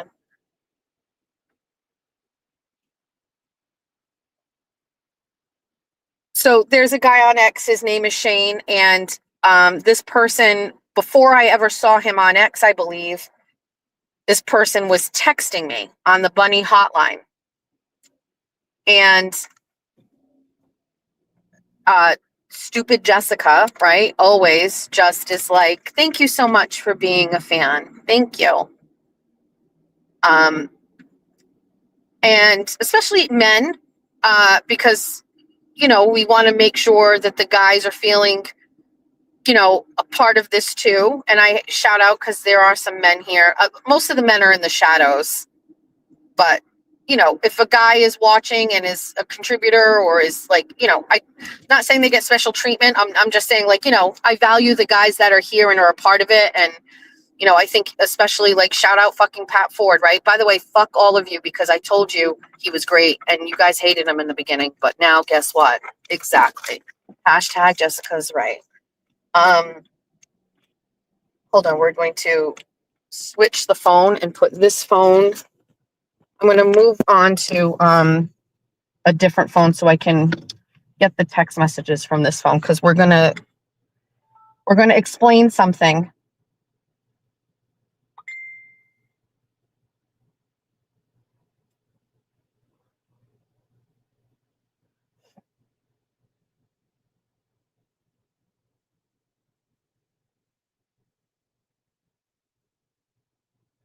Just entering StreamYard. Stand by.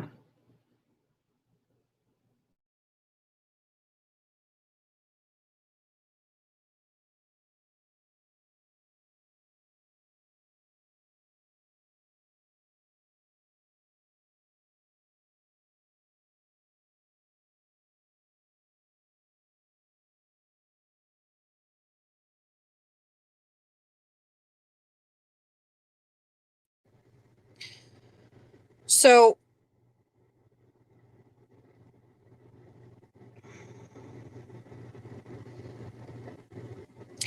this guy sends me a message after commenting on X. I've seen him on there or whatever.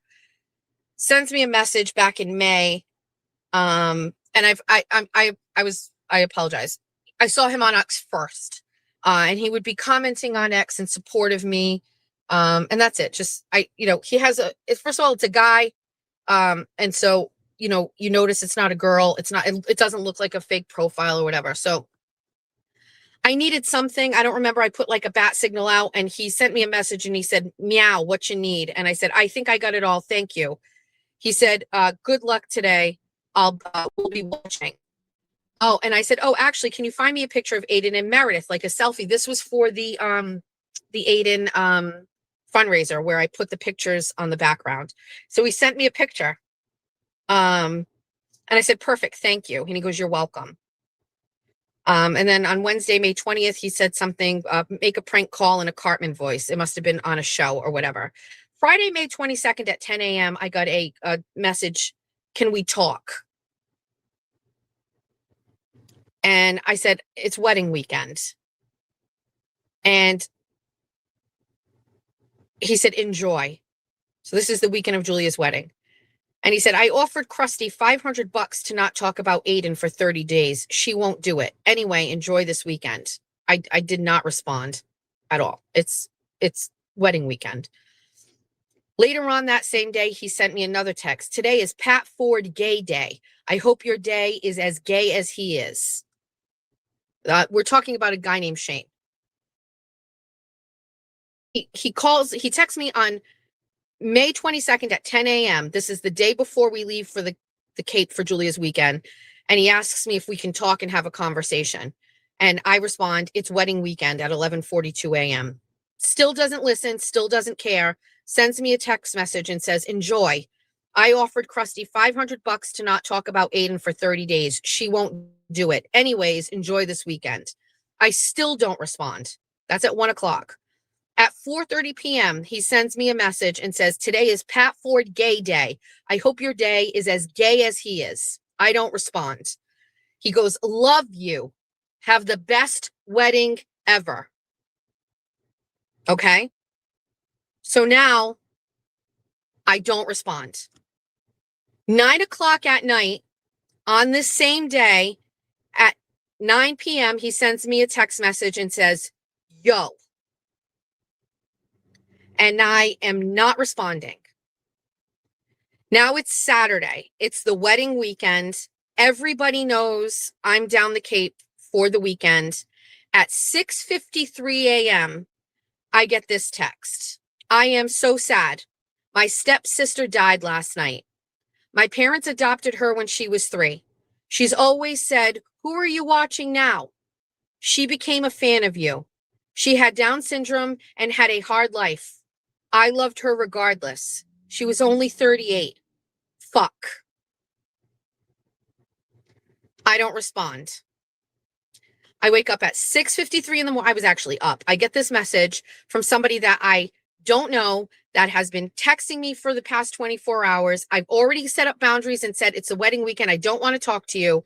The very next day at 6:53 in the morning, I am getting unloaded a text message where this person is saying that their sister died and whatever. I don't respond. I just don't fucking respond. He sends another text. She was a fan of yours. At 10 o'clock a.m., I finally respond. I say, I am sorry to read this.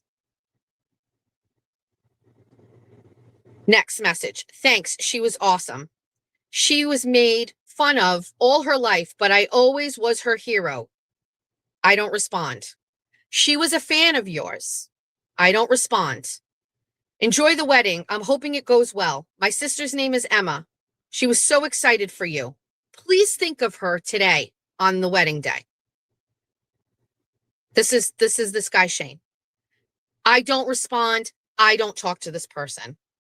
On Friday, June 12th, can I call you? And I say, can I ask why? And he goes, to talk about stuff. It's about Messy Jessie. I just need 10 minutes. And I said, is this something that you can send in a text? And he said, yeah, but I kind of want your opinion on something. That's all. Now, this is the day after I said I needed to put up boundaries with people in texting. He says, yeah, I want your opinion on something. That's all. I said, I'm struggling with texting and speaking to followers and fans after bad interactions I've had this week. He goes, I'm the guy who sent you the pic of Aiden and Meredith, 10 minutes. I want 10 minutes and I'm not a hater ever.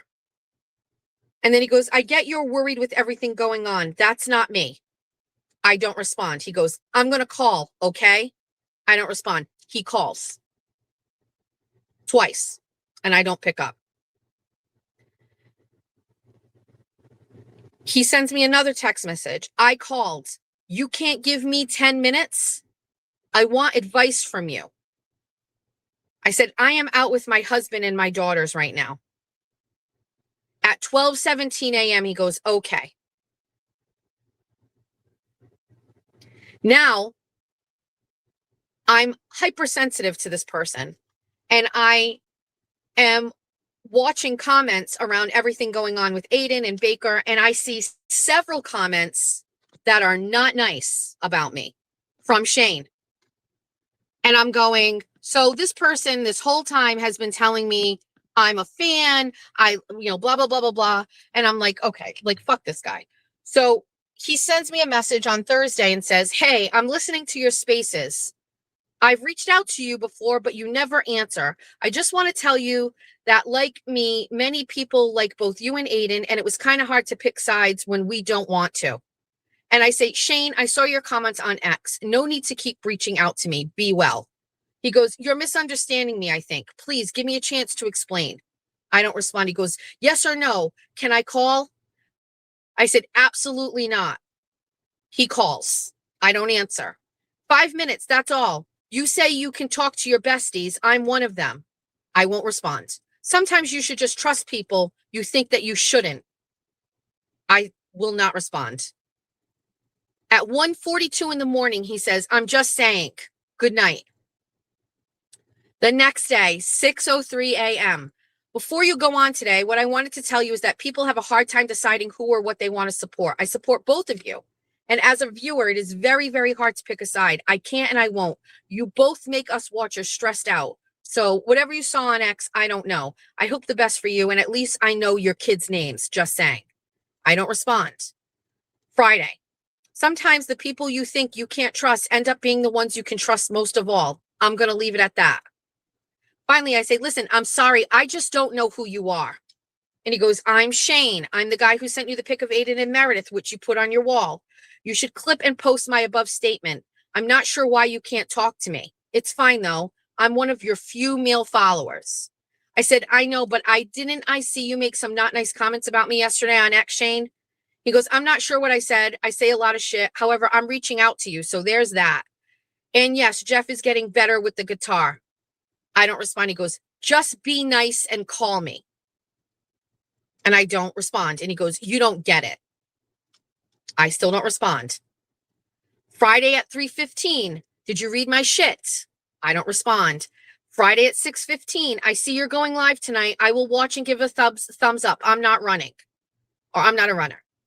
Saturday, 3:34 p.m. This Saturday. Hey, are you okay? I'm having a shitty day, he says. I go, I'm sorry, your comments about me and against me on X are not nice. He goes, I've been telling people to lay off. It's weird because I pay attention. I'm in the male minority in your world. Did you ever think I'd reach out to hurt you? I don't respond. Never, he says. I watch your morning show. You have said you talk to followers, but you just don't talk to me. I am so sorry if I said anything about you that hurt your feelings. I said, I'm just watching your comments and I have a lot going on right now. He goes, yeah, me too. I have a million trolls bugging me. I said, well, then maybe step away for now. He goes, nah, if you'd call me, I think you would be happier than you are right now. That last text message came to me while I was in the car with Jeffrey on Saturday going to dinner. I was reading this in real time to Jeffrey and Jeff goes, fucking call him. Call him. While I'm here in the car with you, call him. So I put the phone on speaker and I fucking call this guy. This guy proceeds to tell me that he is in a relationship with Messy Jessie, very similar to the relationship that Jessica was having with Baker, that she wants him to come down to her house. He's in Canada. She lives in Virginia or North Carolina, and that he thinks that what's happening to Jessica is happening to him. And I was like, I don't know why you're calling me. I don't know why you need to tell me that. I don't want anything to do with this. He proceeds to then go on a rant and tell me that I suck, that I need to be humble, that I need to not talk about how much money I make. Noted, Shane, noted. And I'm going, I'm going out to dinner with my husband. He's like, oh, is Jeff there? I go, yeah, he's right here. Like right here, sir. And continues to talk and talk and talk. I go, listen, I'm not doing this ever again. I don't want to talk to you. We're done. I'm going on a Spaces tonight. It would really help me out if you would come on. Now I'm just like, the fuck out of here. Now I get all of these things. Rat House kicked me out because I said positive things about you. I'm out here defending you. His chat is mad at him. I'm on Spaces. Please join. Can you come up? Please come on my space. I'll try. I'm on Spaces. Please come on. I'm being attacked. Please save me. Fuck. My space. Sanchez is on it. Fuck. Hurry. Get here. Fuck.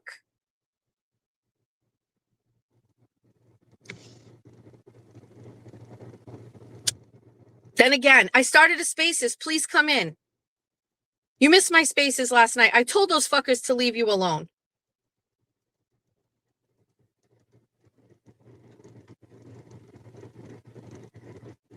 That's just one example of what I'm dealing with right now.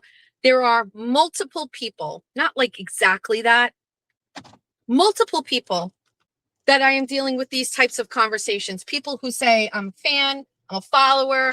I care about what's going on with you. And then I just say out of nice, I'm kind, and it turns into this fucking shit show. I'm going to drive because I've been parked on the side of the road, so I'm not going to keep going. But there's like there's three different text messages that would most likely be very similar to that in a weird way. You know her as all caps Para, whatever her name is.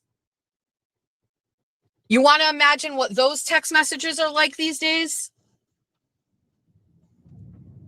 Someone who started off as like a big fan and a big follower and has been texting me this whole time and baiting me in conversations and text messages and is now fucking off the rails fucking going at me. You know who I'm talking about, right?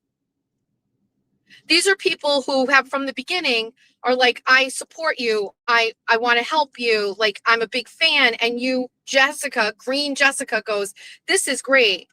I am so lucky. I have awesome fans. This person sends me this message. How thoughtful. Great. Thank you so much. I am so lucky. And then these people are fucking flipping on for nothing. And then they're attacking you.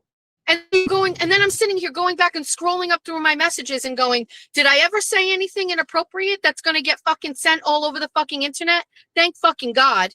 Thank fucking God. I didn't. Thank God I am like older and wiser, at least to the point where I haven't fucking shit on anybody with people that I don't really know.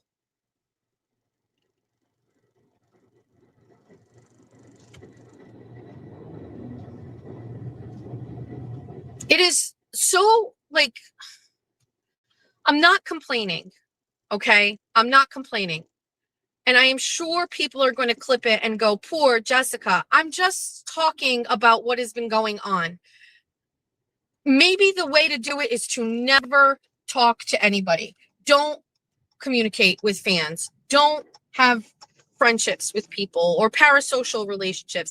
The problem is that most of these relationships, texting relationships or fan relationships, are wonderful. They are extraordinarily great. They are uplifting. They are funny. There are some that I have actually truly become like very thankful for. And it doesn't have anything to do with what they give me. There are some women who give me nothing that I thoroughly enjoy going back and forth with. But now I'm just wondering, well, when will that change? When are they going to flip the script? Is this person being genuine? The nicer the text messages are, the more I think it's a lie.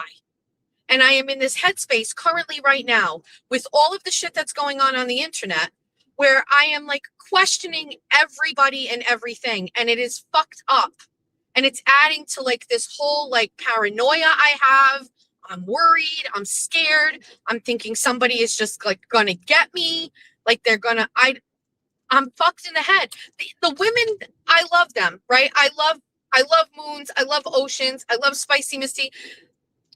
A couple of women, I don't say their names. They're in the shadows. I love all of them. What do I have to know that these people are like in it for the best for me? And I hate myself for even thinking that, but I'm like, I'm so scared of everybody right now. I'm so scared of everybody.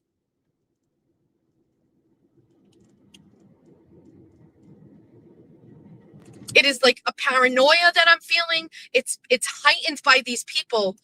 Like, I'm not saying I gave people like Shane or Para or whatever clout too much. I'm just saying like, these are people that went, not necessarily Shane, because it's always been a little weird, but like even Para, like I defended her. I'm like, let her alone. She likes to get, she's not the only one. And I'm not saying other messages because I know some, you don't even know the people, but like I went through and I was like, there's like 22 people here who I don't think are real.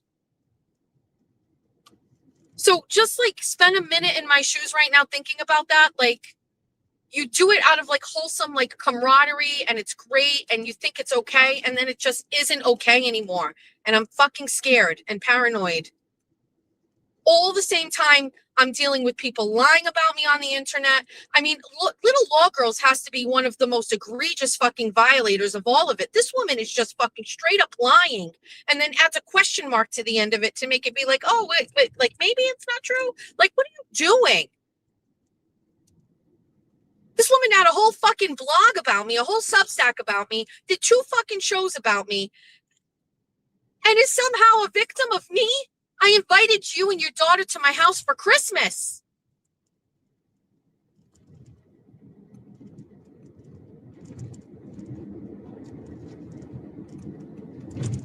I literally invited you and your daughter to my home if you had nowhere to go. To be around my family.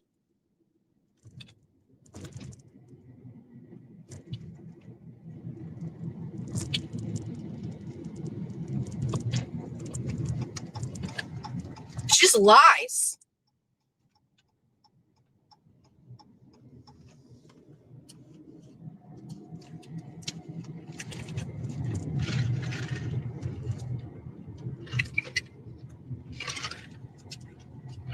Yeah, so I'm so sorry that I shit all over Amanda every once in a while because, like, what the fuck are you doing, Amanda? I was so fucking nice to you. This shit gets to me the most because I actually fucking felt bad for her. And it wasn't, I didn't need anybody to cultivate. I didn't need a post to fucking provoke me. I felt badly for her. She told me that they were homeless. She told me they had nowhere to go. Like face to face, Amanda, you remember that conversation, right? When we were at the Registry of Deeds and you were talking to me about it and you were trying to make a go out of it because you wanted to try to make it work because you needed money so badly. Like I don't know, that the Law Girls thing just goes to show, like, there are people, they just don't care. They don't do what's right. They don't care. Like, even, here's my take on this with Amanda. And I know that by giving her any fucking airtime right here is like going to be twisted because that's what Amanda does.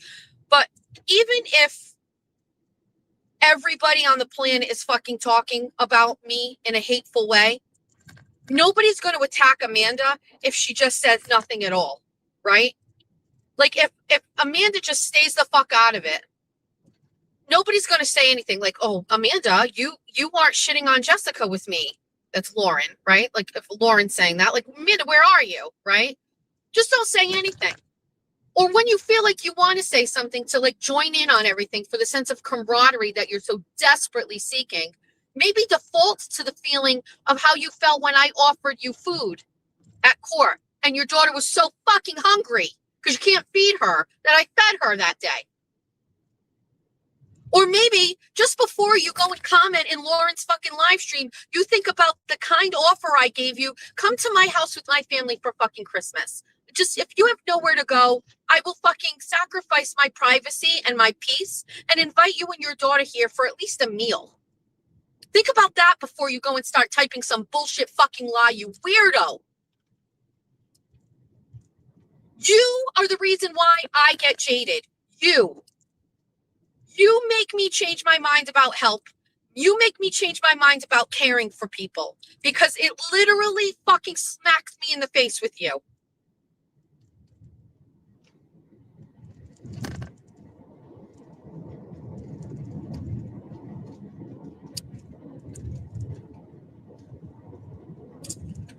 And you know what? I swear to God, the day that you were fucking asking for gas money, I almost sent it. I was this close and I was like, not going to do it. Not going to do it. You should probably find a way to make fun of that too. Not like it matters what Amanda does, but I'm just saying she's down in the fucking weeds, fucking putting shit. I don't know what the latest lie was, but I was like, is this even fucking real life? Like, is this real life? Anyway, I just think it's been a wild fucking ride. I think it's been way worse since Aiden went off of his fucking rocker.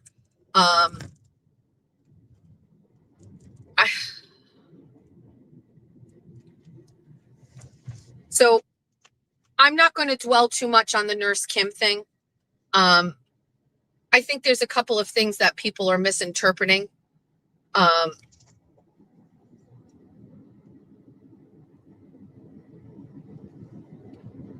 So Kim did a live stream, and I knew that she was going to be speaking about it, but I did not know what she was going to say. I think, like all of you, I sat and waited for it to come on. I listened to it live as it was happening. I was crying a lot during that. And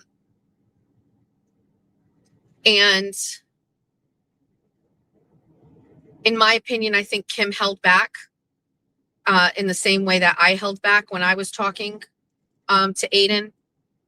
And I think that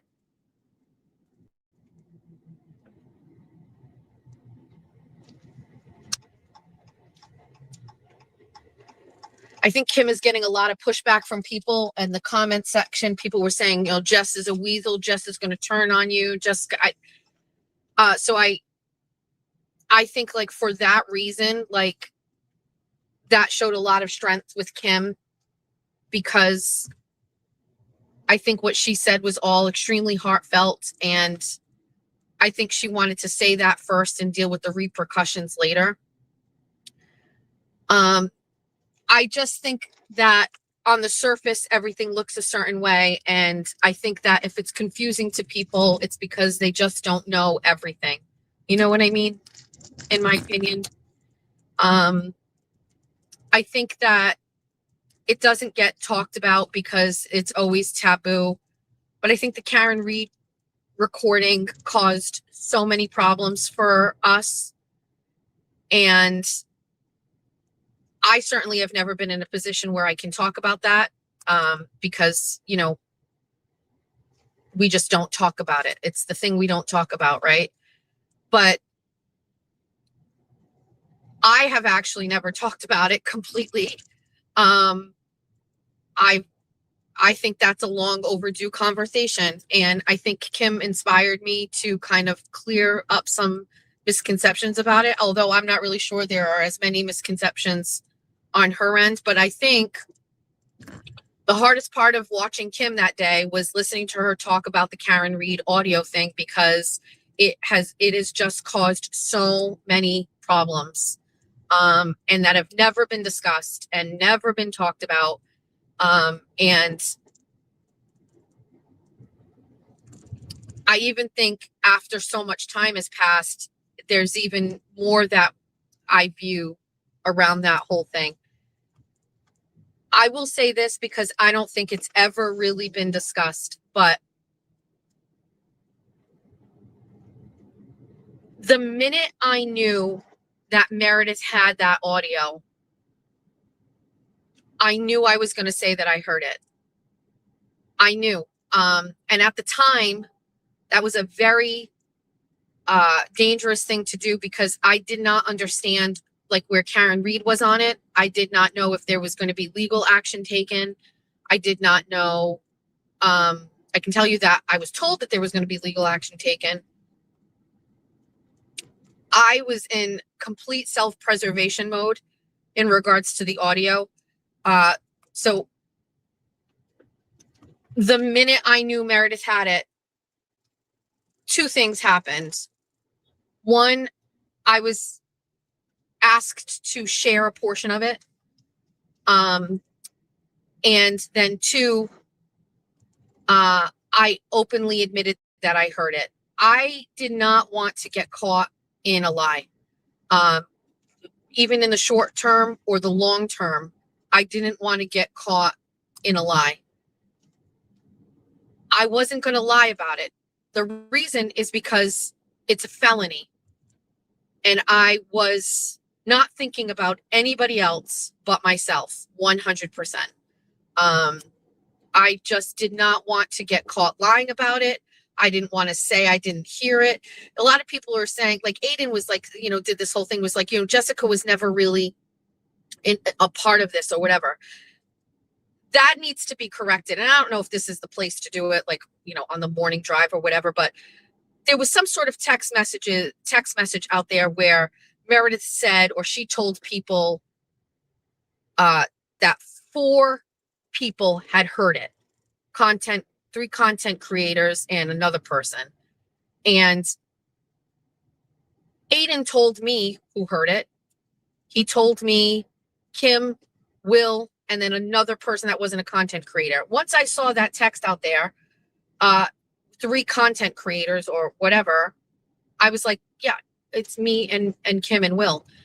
That's it. I mean, I was not going to lie about it. Meredith knew at that point. He told her that he played it for me, and Meredith knew. Number 1 adversary at the time was Meredith O'Neill. And Meredith O'Neill was a volatile human, and I don't know what she's going to do with that. I didn't know if there was text messages between the 2 of them saying that he played it for me. Who knows? There's a lot of lying going on, okay? A lot of lying, which I heard in real time. I heard after the fact. There's a lot of fucking lies, okay? Lies. And I was not lying about that. I straight up was like, okay, fucking Meredith O'Neill, who is ready to torch the earth, knows that I heard an illegal recording of Karen Reed. Hey, everybody, guess what? I heard an illegal recording of Karen Reed. Raising my hand. Yes, I did. Thank you. Okay.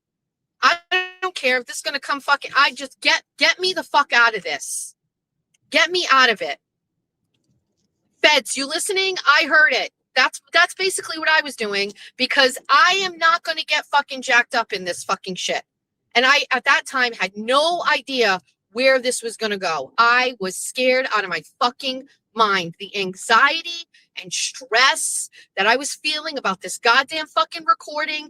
And I could tell Kim knew exactly what I was feeling the exact same thing. Stop beeping at me! The fucking trash truck. What do you want me to do? Where do you want me to go?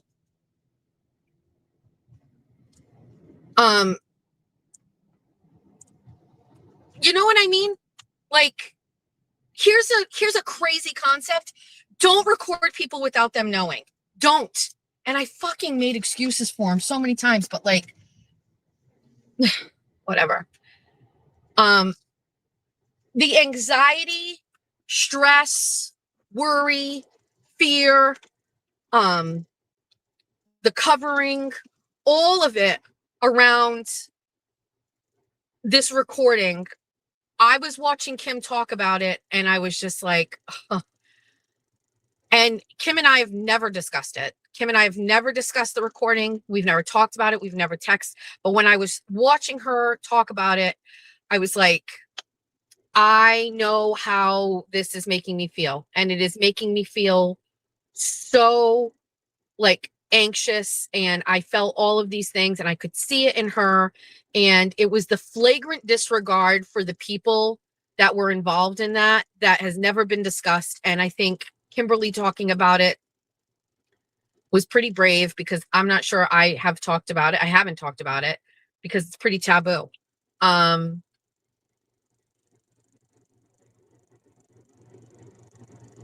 So, and then Kim got mad at me because I said she heard it, and Will got mad at me because I said he heard it. But I don't think they were, in that moment, they were team Aiden. And in that moment, I was team Jessica. And I was just not, I'm not getting jacked up in this shit. I'm just not. I wasn't doing it, at least there, because I thought the feds were all over this shit. Feds, cops, whoever, Karen Reed, Alan Jackson. I thought everybody was watching and listening to everything. And I think at that time, like, I thought like Karen and Meredith were in cahoots with each other. And I was like, I'm going to get fucked. I am going to get fucked here.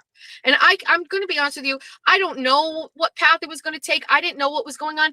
If you had asked me back then, if it would have turned out to be a nothing burger, that's great. But back then, it didn't feel like that. Back then, it was like everything. And he was constantly calling about it. He was talking about it all the time, and rightfully so. He was very, very, very stressed. Now, I will say this. 2 things can be true. Aiden recording Karen Reed was, I believe, never meant for the public. I believe that Aiden did it to share. Well, I believe that he, in my opinion, I believe Aiden, and I've said this before, has a difficult time remembering conversations. And I think that he has gotten into the habit of recording his conversations because there are so many like pivotal moments that happen during calls with people or whatever that he needs to like go back and look at and remember. And I think the encyclopedia of the free Karen Reed time frame is so big that he must have to have some sort of like safety net on how he remembers things. Now, I don't know how frequently he recorded anybody. I'm not privy to any of that at all. The only time I've ever been privy to him recording something is Karen and LTL. And the Karen thing worried me the minute I found out that Meredith had it. And I also knew about it, and I don't even know if I ever came out with it, but he recorded her on his Facebook Messenger app on his phone. So he went as if he was sending a voice memo while he was on his other phone with Karen speaker, and it was in his Facebook Messenger. And he never knew Meredith have access to that. So I don't believe it was intentional. I believe he meant it for himself. I believe that it was, at a time when the stuff with Karen was very intense. I think he was feeling unbelievably betrayed by her. She wouldn't do Wilbur. She did Howie Carr. And I think he was just like, he was so fucking mad at Karen that recording her in that conversation, which again, recording her when she doesn't know is one thing. It validated for him how she was treating him. And he shared that with me. And I remember how he shared it. He was upset. And he was like, listen to how she says this to me. And it wasn't a good look for Karen. I don't know if it's out there completely or whatever, but it wasn't a good look for Karen. And at the time, I was all on board with that. I've maintained from the beginning that the division in the Free Karen Reed movement could have been solved if Karen had just done an interview with Aiden. I think that it caused him to, it not only caused him to act a certain way, but it caused a shift where everybody was just like, oh, Aiden bad, Karen good. She won't go on. Something must be wrong. You know what I mean? Yeah, I like him. And yeah, he's a big part of this or the part of it. But like, if Karen's not going on, then what are we all missing? You know what I mean? So, you know what I mean? And I think if it were just what it was, which was him playing it for three fellow friends, me, Kim, and Will, it would have just been exactly what it was. I can't speak for Will and for Kim, but I can tell you what it was when I was on the phone with them. I can't believe she said that to you. Oh my God, she's wrong. She sucks, Aiden. Fuck her. Blah, like that's how I reacted exactly. I think how he needed me to react in the moment, which was like, she's doing you fucking dirty, Aiden. You know what I mean? And I think that's really what he wanted, was validation from people that he was in this area with, Kim, Will, and I, to make him feel validated and to also see a side of Karen I hadn't seen before, which was like, holy shit, she can be fucking nasty. Now, everything changed the minute it became public. I think it was Kate Peter put out a part of it first, and I was like, we're fucking dead. I'm dead. I am dead. I'm going to be an accessory to a felony or something. I don't know. I was Googling shit. I was like, I'm fucking dead. And that was it. And then I was asked if I could share a clip of it or something. I don't remember. I can't remember how it was, but it was supposed to be like I was going to talk about it or that I got it. I didn't get the whole thing. I only got a piece of it. And I was like, well, if I'm going to fucking do this and put it out there because they want me to put it out there, then I'm going to admit that I already fucking heard it, that this isn't the first time. I'm not going to lie at this point. So I did a space. And I was like, yeah, I fucking heard it. And Kim and Will heard it too. And I thought that was like, fuck, everybody admit to this before we all go down in a big fucking plane of flames. Like, we're fucked. And that's it. Like, I don't know. I mean, I still maintain Karen did him dirty. I was one of the first and only people to go out and give a whole fucking rant about that. Go find it, clip it. I 100% felt that way. Karen did him dirty. I don't think it should have gone down that way. Just give him the fucking interview or whatever. But Karen has her reasons. Who knows what they are? But to drag people like myself and Kim and Will, and by the way, he was so mad when I was on that space. I'm sure all of you remember. I fucking was on the space and then my phone started ringing and I fucking hung up because he was screaming. And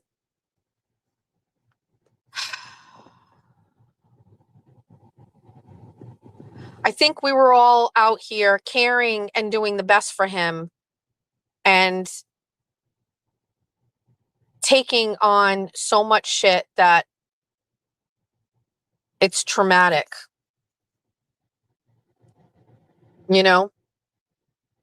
Yeah, Will has always blamed me for that. It didn't matter. Once Meredith had it, or once I found out that it was public and there was some text message or something that was public, I saw it and it was like 3 content creators or 4 people or whatever. There's another girl that Aiden knows and then 3 people. And it didn't say names. But Aiden told me it was me, Will, and Kim. So if I saw something that said 3 content creators, I obviously thought it was me, Will, and Kim. And by the way, I was right. It was me, Will, and Kim. And there was one point even where he like said to me, it wasn't even you. You interjected yourself into that. It wasn't you. And I was like, so then there were 4 content creators that heard it? Because I definitely heard it. So why would Meredith lie and say 3 if it wasn't 3? You know what I mean? Like Meredith knew. Meredith had the goods. She had it all. She knew exactly. And he told her who he played it for. And there was a lot of just backtracking. And when I watched Kim and I was listening to Kim and she was talking about it, and it fucking sucked because a lot of the fucking shit between Kim and I was because of that, because I came out and I said it. And I apologize for putting Kim and Will in that situation, but I was very scared and very nervous. And I felt the right thing to do was to say that I had heard it. I didn't want it coming out from other places. Who knows what Meredith was capable of at that time? I think it's obvious we all kind of knew that she could do anything. And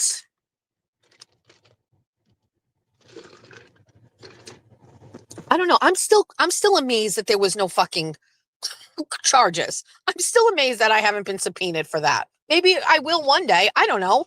But like, it's fucking nuts.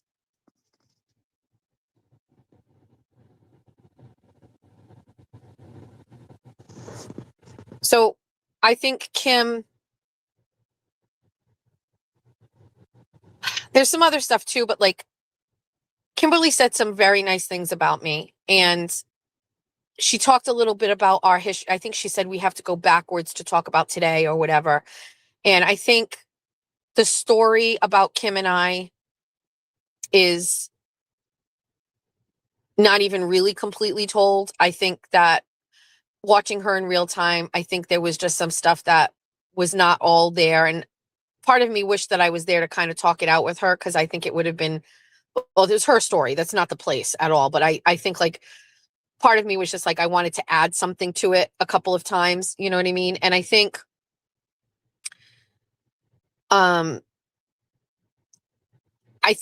when she said, I'm ahead of the curve, I'm 6 months ahead of everybody, it gave me the most hope for a lot of stuff, because I really actually, that was a very insightful statement.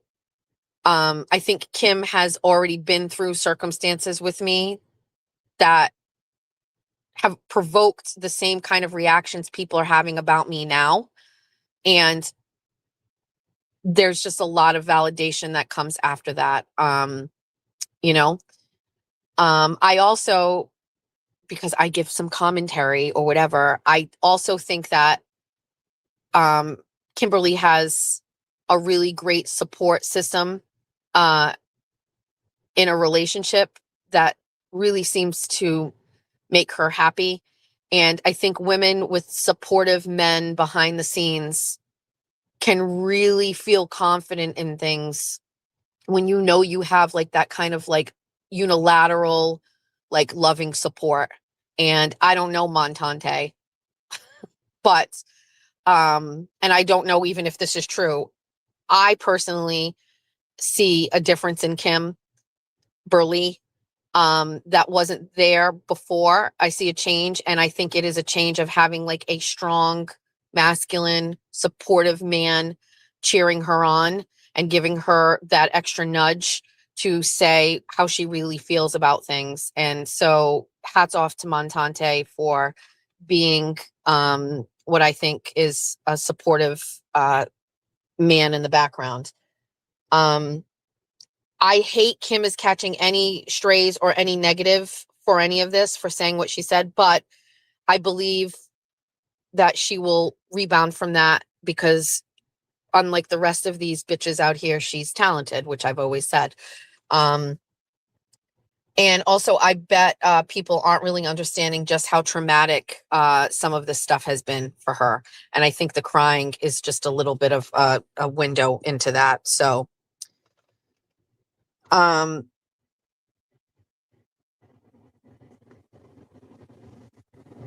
know what I mean?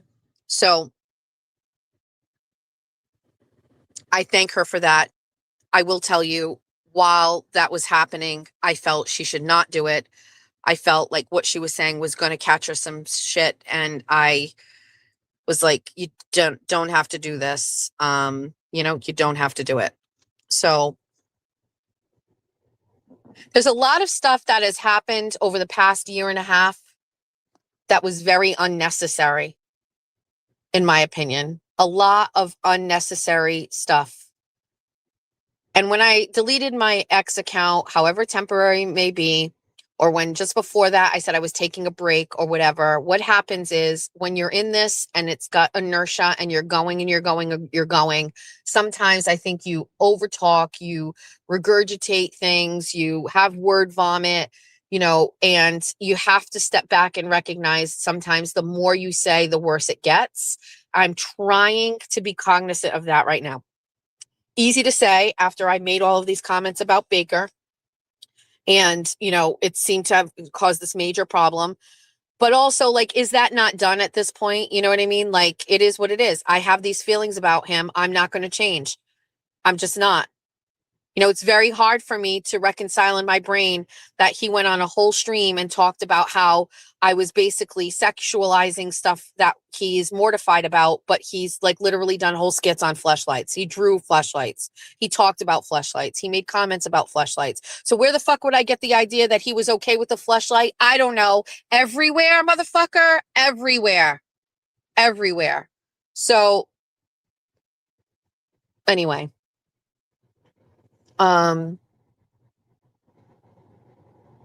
Anyway, in the event that Kimberly is getting text messages from Aiden, making her feel bad, I hope she I hope she doesn't get upset about them. I know how that can be. So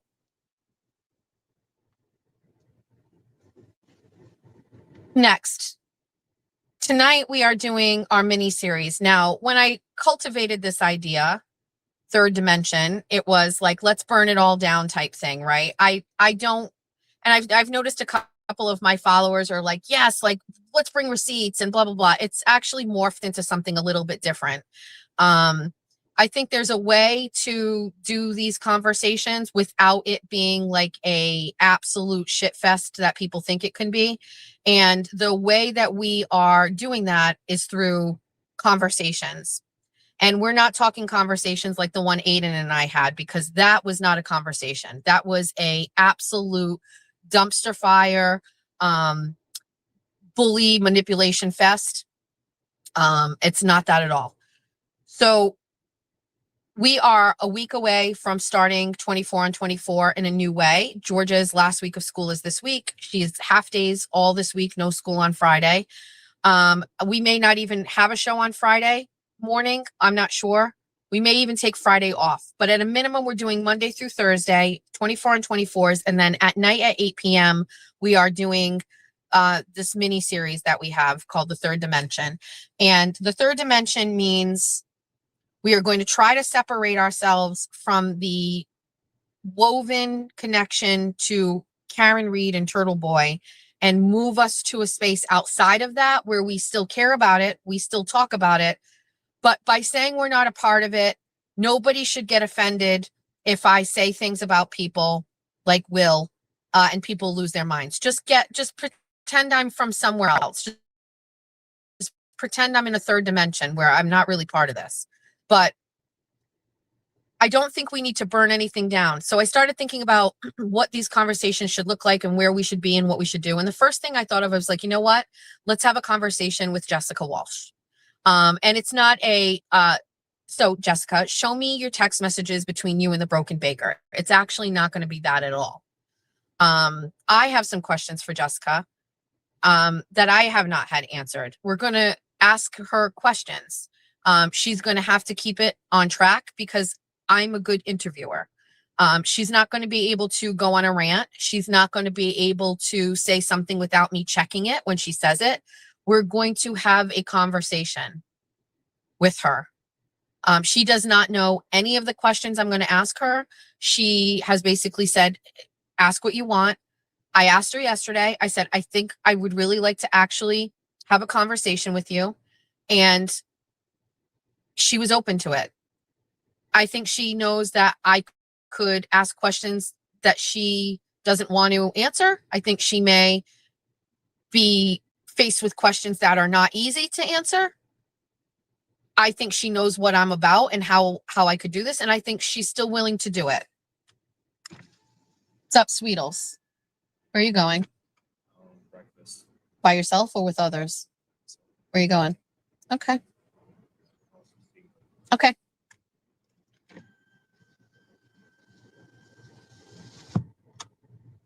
I think one of the things that I'm really good at is interviews and asking questions.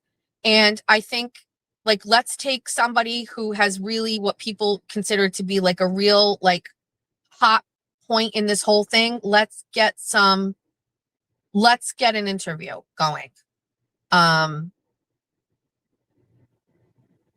Okay. So let's ask some questions. Now,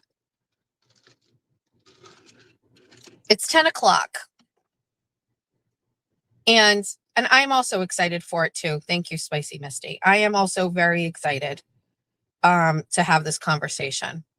I've done a little bit.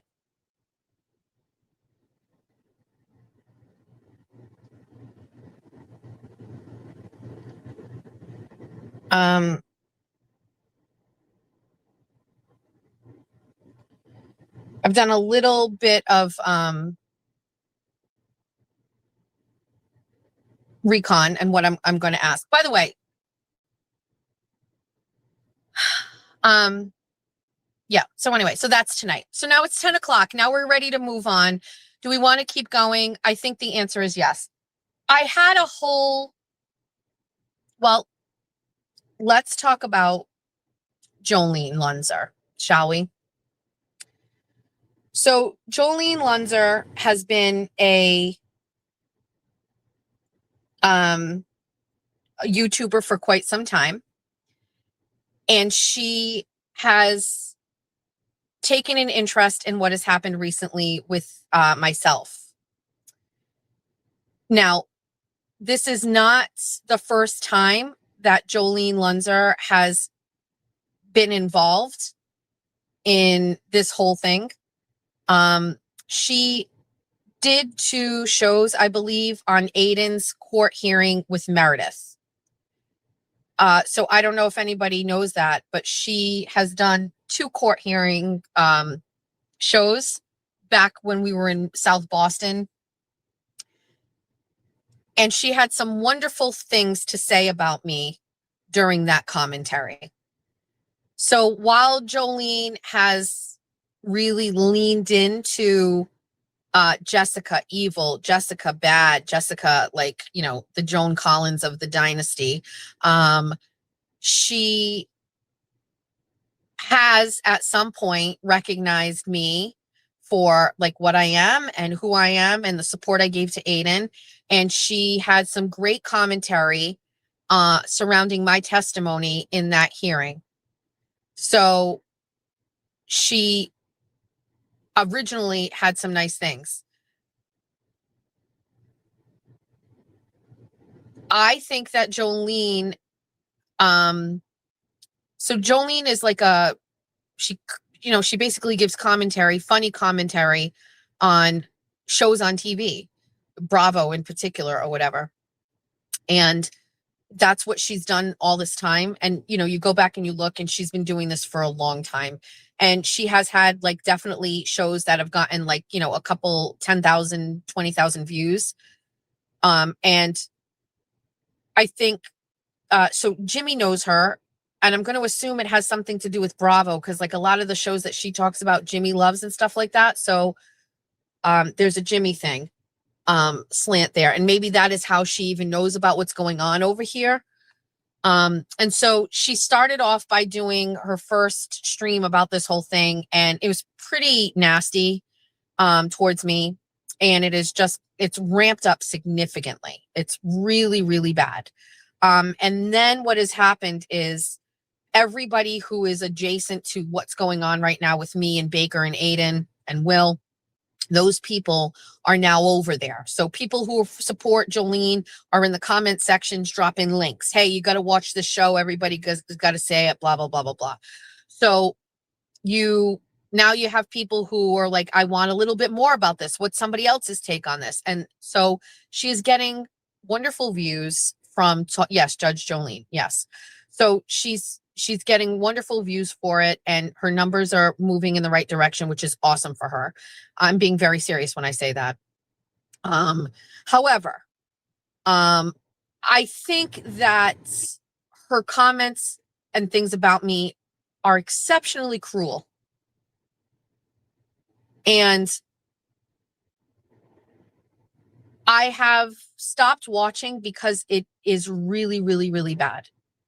The comments that she's saying about not even things I'm doing wrong, just like comments about me at all, are crazy. There's definitely misinformation. She said I sold Herbalife because she had Aiden's story about me. I never sold Herbalife. I was going and getting shakes in Herbalife because I got diagnosed with lupus, and I didn't want to go on medication. So my doctor was like, okay, let's try to lose some weight and let's try to get healthy to get this lupus under control. And like, I posted that I was like, oh, these are for sale at Farish shop or whatever. And then all of a sudden, oh, I knew she was like a pyramid scheme queen. Like I never sold Herbalife. But so she's really, really hard about me. And when somebody acts that way, I'm confused, right? Because you don't know me or whatever. So I stopped watching because I think it's very hard to listen to cruelty. I'm a narcissist, but I'm not that crazy. I can't listen to like that kind of shit. So I pop out. I can't. I'll pop in for a second. It's terrible. I leave. I come back. It's terrible. So basically I was like, well, this is hot right now. She's getting the views. She's getting crazy super chats and members, and she must be making bank on my back, and it's great. And I love that for her. However, I also am not going to like sit back and let that happen without being able to like understand a little bit more about what I'm dealing with here. And so can you imagine how I was one night and trying to figure out who Jolene Lunzer really is? And I came across an old blog of Jolene's from like 15 years ago. And I read, I think like 25, 26 blog entries of Jolene's. And I learned that Jolene is so much like me in real life, that you really would have to read it in order to understand. So let me read it for you. This is Jolene Lunzer's blog entry. I was recently asked to write a short description of myself, not for a dating site, because I assume that all of the guys on dating websites are just looking for the next human head to add to his collection. Are you all ready? I just want to make sure.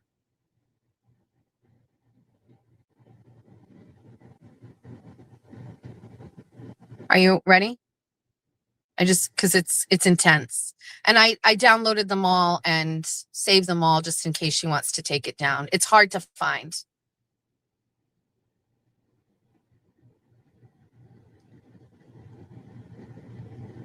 Well, I figured if she's going to deconstruct my live stream, then deconstruct this one, Jolene.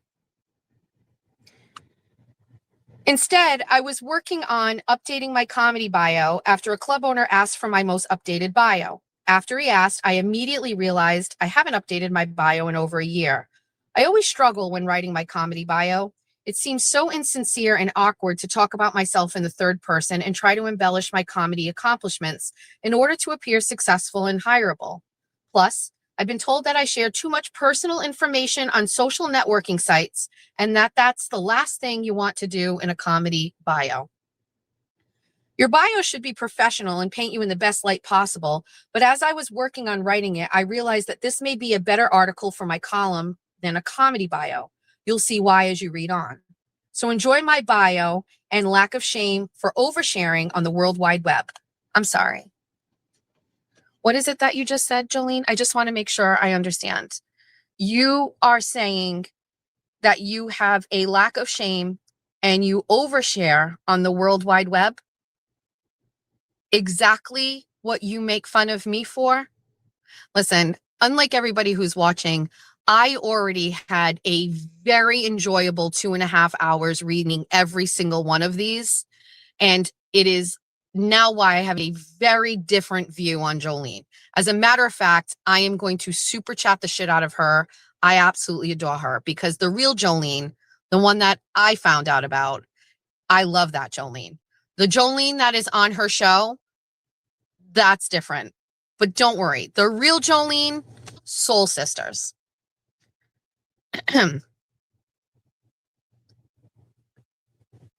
I come from a family of addicts, not everyone, but enough for it to be noted. Most are functioning, some are not. I quit drinking for that reason and because I blacked out and peed my bridesmaid dress at the age of 32. I have a mood disorder and anxiety, and it comes out in the form of OCD and crying. I believe I can be great someday, even though I know that logically the odds are against me. I fear I will never be truly happy. I'm motivated by deadlines and accolades.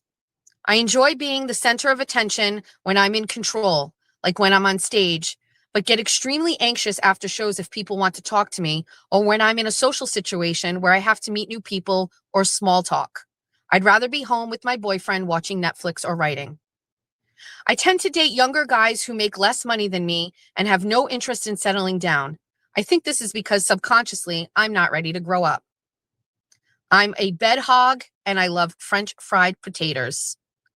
I'm conscious of my looks and I want to be attractive, but I am plagued by a crooked smile, no pigmentation of the skin, a deep belly button, an average body, a small hump on my neck, and a large port wine stained birthmark on my back. I'm modest in how I dress, despite the fact that my mom encourages me to, quote, show it while you got it. I change my hair a lot because to me, it's just hair. I want everyone to like me, but I get mad when they do because that means I've compromised who I really am. I judge things before I like them, and I rely on my mom too much for emotional support. I have a love-hate relationship with Facebook. I love it when it's honest, and I hate it when it's cryptic.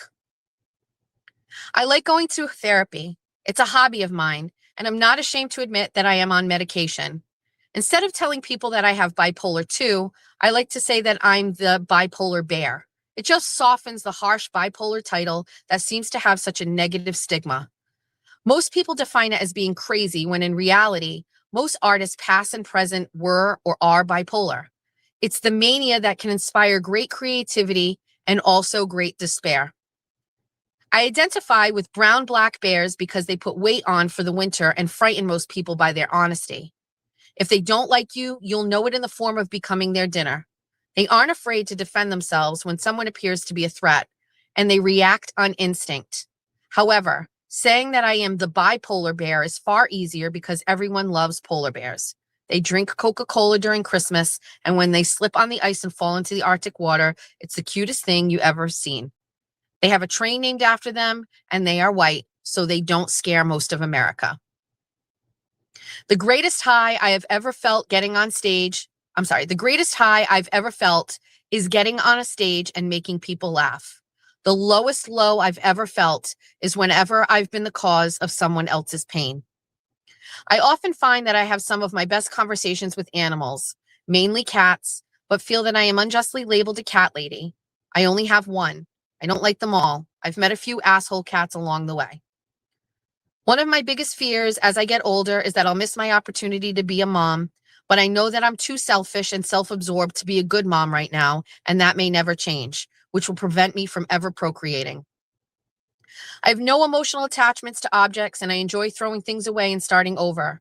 I once tried to throw my old yearbooks away, and my mom dug them out of the trash. Apparently, someday I'll want to look back and remember that I used to have a big nose that caused me to get teased a lot, but also helped me develop a quick wit and be voted most blunt, as one friend explained. Jolene, sometimes you have a dagger for a tongue. I hope to live in San Francisco one day. They have amazing bread pudding there, and I like fog and weather where I can wear a light jacket. I like getting pedicures because it's the only place where my extremely vampire-like pale skin is appreciated. The Vietnamese women at the salon I frequent run over at each visit and take turns touching my legs and telling me how beautiful my skin is and how lucky I am to be so pale. In the tan-obsessed culture of the United States, most people just look at my skin in disgust and say things like, "Your skin is so white. Have you ever tried getting a tan?" They say that as if it's a novel idea, as if they have opened my eyes to something I've never thought of. Why, thank you, random lady at Kohl's. I will definitely take advice on how to treat my skin from someone with premature facial wrinkles and the outline of a Playboy bunny sticker on her stomach so that she can gauge how awesomely bronzed she is in getting in the tanning bed. Therefore, one day I may live in Vietnam as well. Well, that's about it. Go forward, all of you, and embrace your truth. Do all the stereotypical things the signs that they sell at Kohl's advise us to do. Dance like nobody's watching, love like you've never been hurt, and get divorced like it's your first time. That is a blog entry from Jolene Lunzer, who is making a lot of money off of making fun of me and how I am and how confident I am and all of the things I overshare and everything about me. That is her bio. That is what she wants the public to know about her. Hidden deep in the bowels of the internet that I found on Friday night, very, very late. And so for that reason, I cannot hate Jolene Lunzer anymore. I was very upset with her. I definitely struggled with what she was doing. And then I read that. And I read all the other subsequent blog entries, and I realized that Jolene has a very, very sad life behind that camera, rooted in insecurities, trauma, substance abuse, and she is an absolute mess. Take my word for it. Take my word for it. What I found most about Jolene is she disparages me currently for things that she actually possesses or have done herself. And I am very grateful that I found this blog entry and the other ones, and it really put in perspective that I should not ever give a fuck about what other people say about me, because it is just bizarre. It's just bizarre. Unlike Jolene, I am giving her a chance. So there's another blog in there where she talks about Jolene has to move back home with her mom because she was broke and had a bad credit score. and all of her friends were getting married, having kids, and had 401ks, and Jolene had absolutely nothing. She wanted to make it big in Los Angeles. She wanted to be a comedian. And in order for her to do that, she moved back home with her mom with her bad credit score, her $30,000 in credit debt. And she understood that in order for her to really make a go at it, that she was going to have to like sacrifice what everything looked like outside and bite the bullet, go home, live with their mom, save money, fix her shit. And then when all of that shit got right, maybe, just maybe, it would be okay for her to move to Los Angeles and try it as a comedian. And you know what, Jolene? I am fucking so proud of you and the story that you have. It's a better story than the one that you're telling about me. It's a better fucking story. The fact that you are running your mouth about me and you have literally lived such a similar life, it's crazy to me. And so I personally will not say anything else about Jolene. I think what I've read about her, which is when nobody was watching, when she was being vulnerable, when she was talking about her life, that is who is behind what's going on right now. And it's a cautionary tale for me. It's a good moment for me to stop and go, if I continue down this path of what I'm doing right now, it's possible I will get so fucking lost and jaded like her that I will be doing what she does, which is forgetting about where she came from and shitting all over somebody who is on the exact same path that she was. So, that's my take. I'm sure there's a lot more to the way that I could look at that. There is a lot more that I can view. But when I started to read the blog where she talked about, and there's other things too. I mean, now there are a bunch of things in there that don't make sense to me. She has a real issue with like the prettiest girl in the room, right? Like she really has a problem with like the women that walk in the room that are the prettiest women, right? And I'm pretty, so I can get it. And I'm tan. And so I think like how she looks at women is not how I look at women. So there are some things that are not the same. How Jolene looks at women is not how I look at women. I think all women are awesome and pretty and I love them all. You start there, right? And that's not how Jolene starts. She's extremely insecure. She really just looks at women as threats and that there's something wrong with them. The prettier, the worse they are. And so there are some things that we don't agree on. But with that being said, this blog opened my eyes up to who the person is behind there, and it literally just gave me such peace. So I can't believe it. What a gift. What a fucking gift.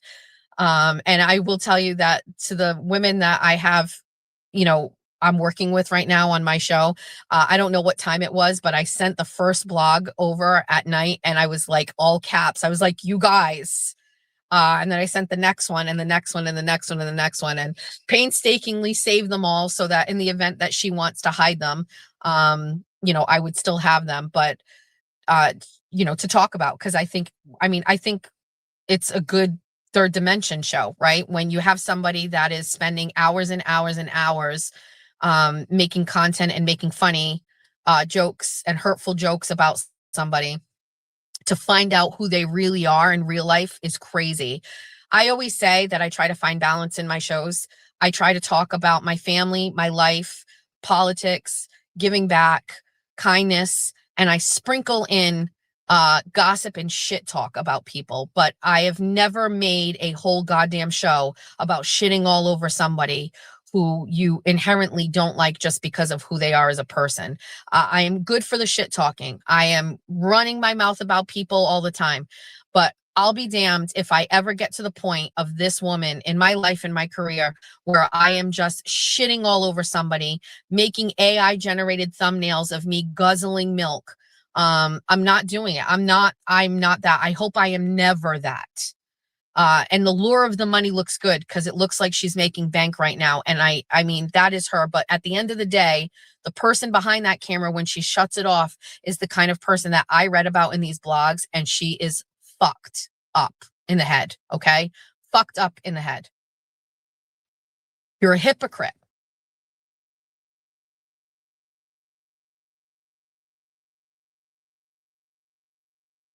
You're a liar. You're not even like who you are.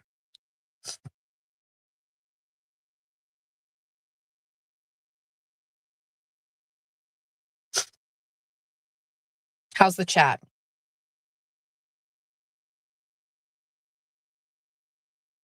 This is a great one. This is a great one. Imagine me being this confident, cocky bitch, right? And you just hating that about me, making fun of me, laughing at me. Who do I think I am? And this is coming from a person who wrote this. I've been guilty of doubting my past and current boyfriend's interest, love for me when I see him glance the way of a woman who I deem to be more attractive than me. My mind will swell with scenarios like, I bet he wishes I looked more like her. Is that for me? Oh.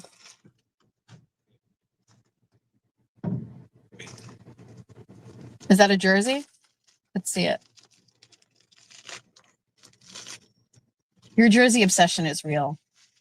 Oh, is this a Drake May one? Fuck this.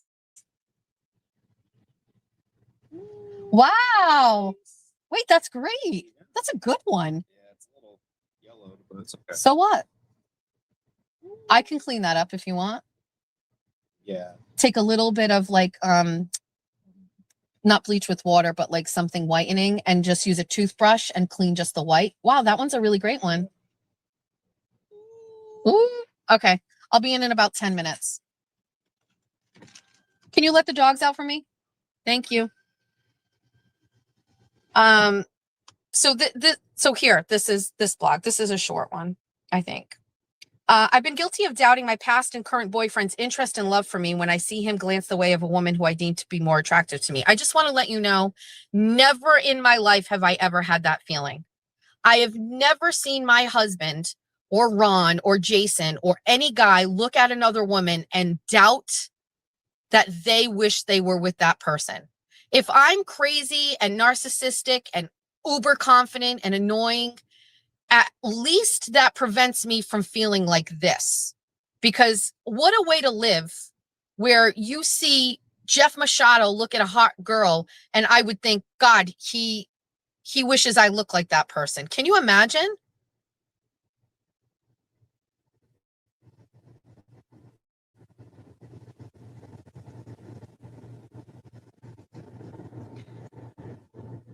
My mind will swell with scenarios like, I bet he wishes I looked more like her.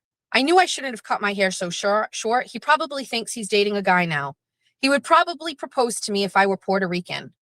Ugh, look at that super skinny girl.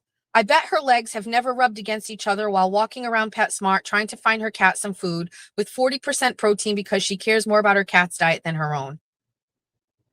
Last week, I even caught myself getting upset after seeing that my boyfriend liked a photo of a hotter woman on Instagram. Immediately, I wished for her to catch some incurable disease that would give her the speaking voice of Miley Cyrus and the face of a pug. After 15 minutes of studying her flawless skin, thanks to the Valencia filter, and the flattering above-the-head camera angle she used, which showcased what we were supposed to believe was accidental cleavage, I realized that I was acting like a 13-year-old girl. I turned off my phone and immediately uninstalled Instagram. That is until I reinstalled it 7 minutes later. I think the active ingredient in Instagram is nicotine. These kind of physical insecurities are annoying and irrational, yet common for many women I've spoken with. And after much research, 3 minutes of Google searches, I think I know who's to blame. The Pussycat Dolls. Sure, they're no longer a band due to their realization that they do in fact hate cats and that their lead singer suffered from doll phobia, but their anti-feminist sentiment lives on in their most popular song, Don't You Wish Your Girlfriend Was Hot Like Me? When I first heard this song, all I could think was, don't you wish creating crappy music caused rapid weight gain? Don't ya? Guys are always going to check out other women. They are extremely visual beings. Unfortunately, we have yet to invent a magical device that allows women to control their significant other's eyesight. I'm thinking something along the lines of invisible fencing for your man friend eyes. Every time he veers off the sight line of his lady friend and onto that of more attractive female, he is zapped right back into the focal monogamy. However, if we deem the woman he is checking out to be less attractive than us, we may reward him by remaining tear-free for one whole day. We then smile at him in an alluring way and bask in the glory of superficial superiority over our fellow females. And that, my friends, is true feminism. In my rational mind, I realize my boyfriend is never going to leave me for that extremely hot girl he was checking out at yogurtini on September 23rd at 7:18 p.m. because he can't. She's too attractive. Nothing against him. He's adorable. But in life, we tend to date our aesthetic equals. Both of us may never be bikini ready, but we look fantastic in hoodies. Sure, there are those situations where the model-looking gal is dating married to a far less attractive man, but those relationships are usually based on money, more money, pill addictions, absentee fathers, and or body dysmorphic disorder.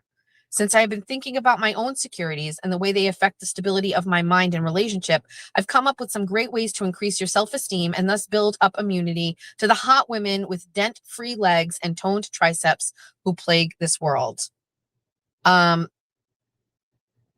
mean, 1, look in the mirror at least once a day and pick one thing you like about yourself. Yesterday, I stood looking at myself in the mirror with a towel over my head for an hour and finally realized that I liked that I decided to pay an extra $3 for the softer towel at Target. It felt really good against my adult acne-prone skin. 2, when a more attractive woman crosses your path, just think to yourself, oh, that poor woman. It must be awful constantly using your correct.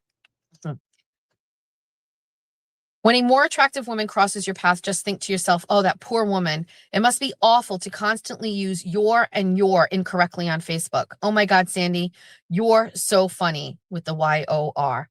I imagine she left this comment when her funny friend shared that meme that George Takei posted. Quote, oh, so you created this Willy Wonka meme? You must be a really creative person. 3, cut the tags out of your clothes. That way, with enough denial, you can convince yourself that every top, blouse, or muumuu that you own is a size extra small from the petite section of Baby Gap. 4, when feeling ugly, just layer on the scarves. If you wear enough scarves, no one will even know you're there. Number 5, buy yourself a no-slam toilet seat. Nothing distracts negative thoughts like watching your toilet seat cover take 15 minutes to close.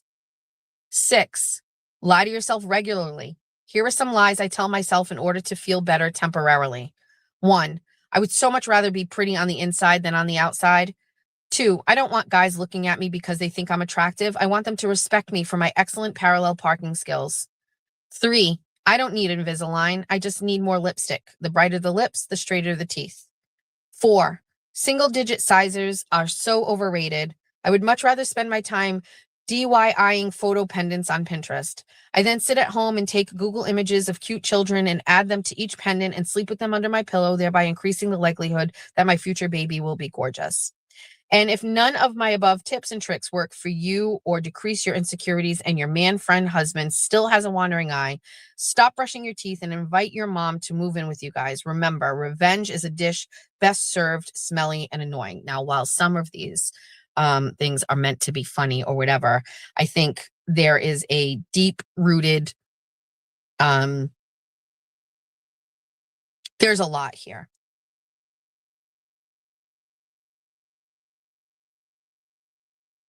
This is the last one I'm going to read. There are many more, but it'll be the last one. And then we're going to end this for the day. On September 30th, this is Jolene Lunzer, by the way. This is Jolene Lunzer, okay, who has literally spent the last 5 days shitting all over me on the internet. And I was not having a good time about it. But since then, I found this and I feel better. On September 30th, I began the adventure of a lifetime. I left my home for the last 6 years in Arizona, and I am in the process of driving to my home state of Minnesota to live for the next 10 months. Not only am I moving back to the North Star State, but I will also be living with my parents for the entirety of my stay. This will be an adventure since I am now 32 years old. I have to refer to this life change as an adventure. Otherwise, my decision causes me to have a panic attack and write mean things about myself in my journal. Dear Diary, today Jolene ate an entire block of fudge while watching Bad Girls Club, and she hasn't washed her hair in 2 days. What a loser. I'm moving back to Minnesota for a brief period of time in order to spend time with my family and to save for a move to Los Angeles next summer. I am, of course, excited to see my parents, brother, family, my parents' cats, and friends. However, I can't help but feel like some sort of a failure for making such a move in my 30s. Luckily, I have a really awesome job and manager who are allowing me to retain my job through both of my moves. I am also lucky to have such supportive parents who are willing to take me in free of charge for 10 months. My decision to move back to Minnesota was a difficult one because it feels like I'm taking a detour on my route to California. but it is a necessary step in order to be fiscally responsible for the first time in my life. I plan to pay off debt I have incurred in many years of retail therapy and college. A bachelor's degree and 1 year of grad school cost me over $30,000.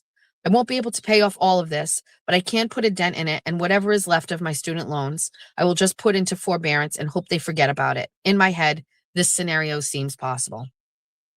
While most of my friends in Minnesota have families, 401ks, houses, and husbands, I'm moving in with my parents.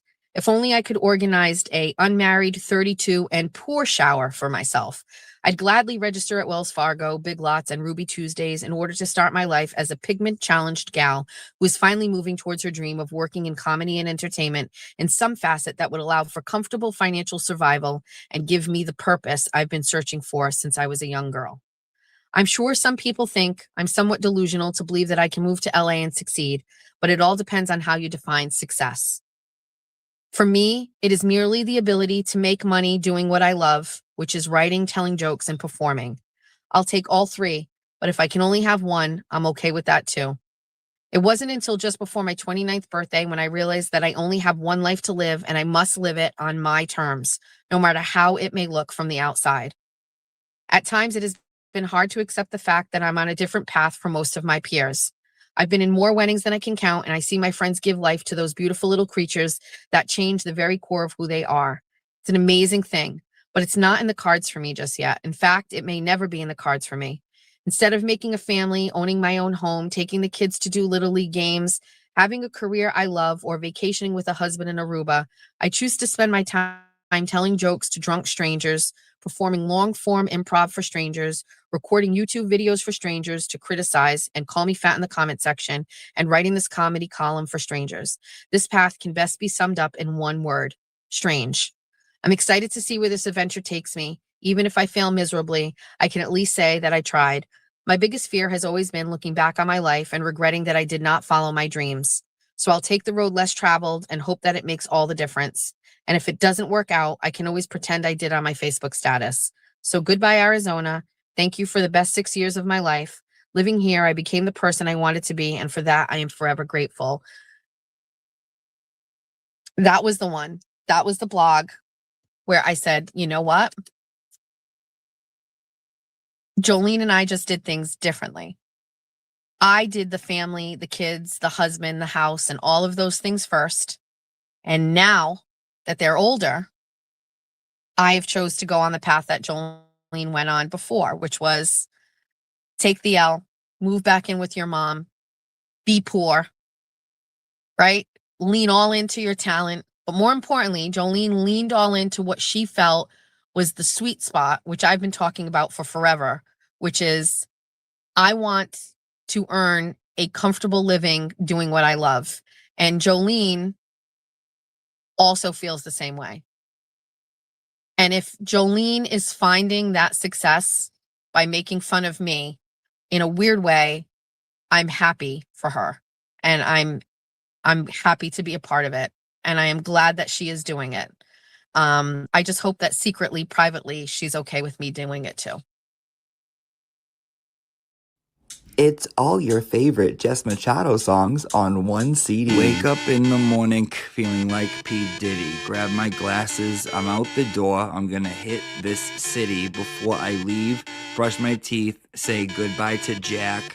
When I leave for Bunny After Dark, I'm not coming back. It's all the hits you've always loved in one place. Just so everyone knows, it's alright because I got Jeff his new guitar. And that's okay, cause my family is the best thing for me. Whether you're singing in the car by yourself or hanging out with your besties, there's a song for everybody. How much is that coffee at Society? Last week it was 50 cents less. How much is that coffee at Society? I don't care if this causes a mess. Recruiting seagulls, dishing about politics, or just straight up gossiping, this is the CD for you. One low price of $19.99. The chat I can't see. I'm driving and the sun's in my eyes. I love 24 on 24. I said I'm getting all the views. Sorry, Brian and Crawford. I told you before. Don't fuck with me. I'm a forever whore. Don't fuck with this forever whore. All songs, all decades, all moods, all Jess. I got a new life, you'd hardly recognize me. I'm so glad that Kayla Churchill and Jen Altman are not in my life. I don't care about all of my stupid haters. That is right. Eat my asshole. I saw the sign. It opened up my eyes. I saw the sign.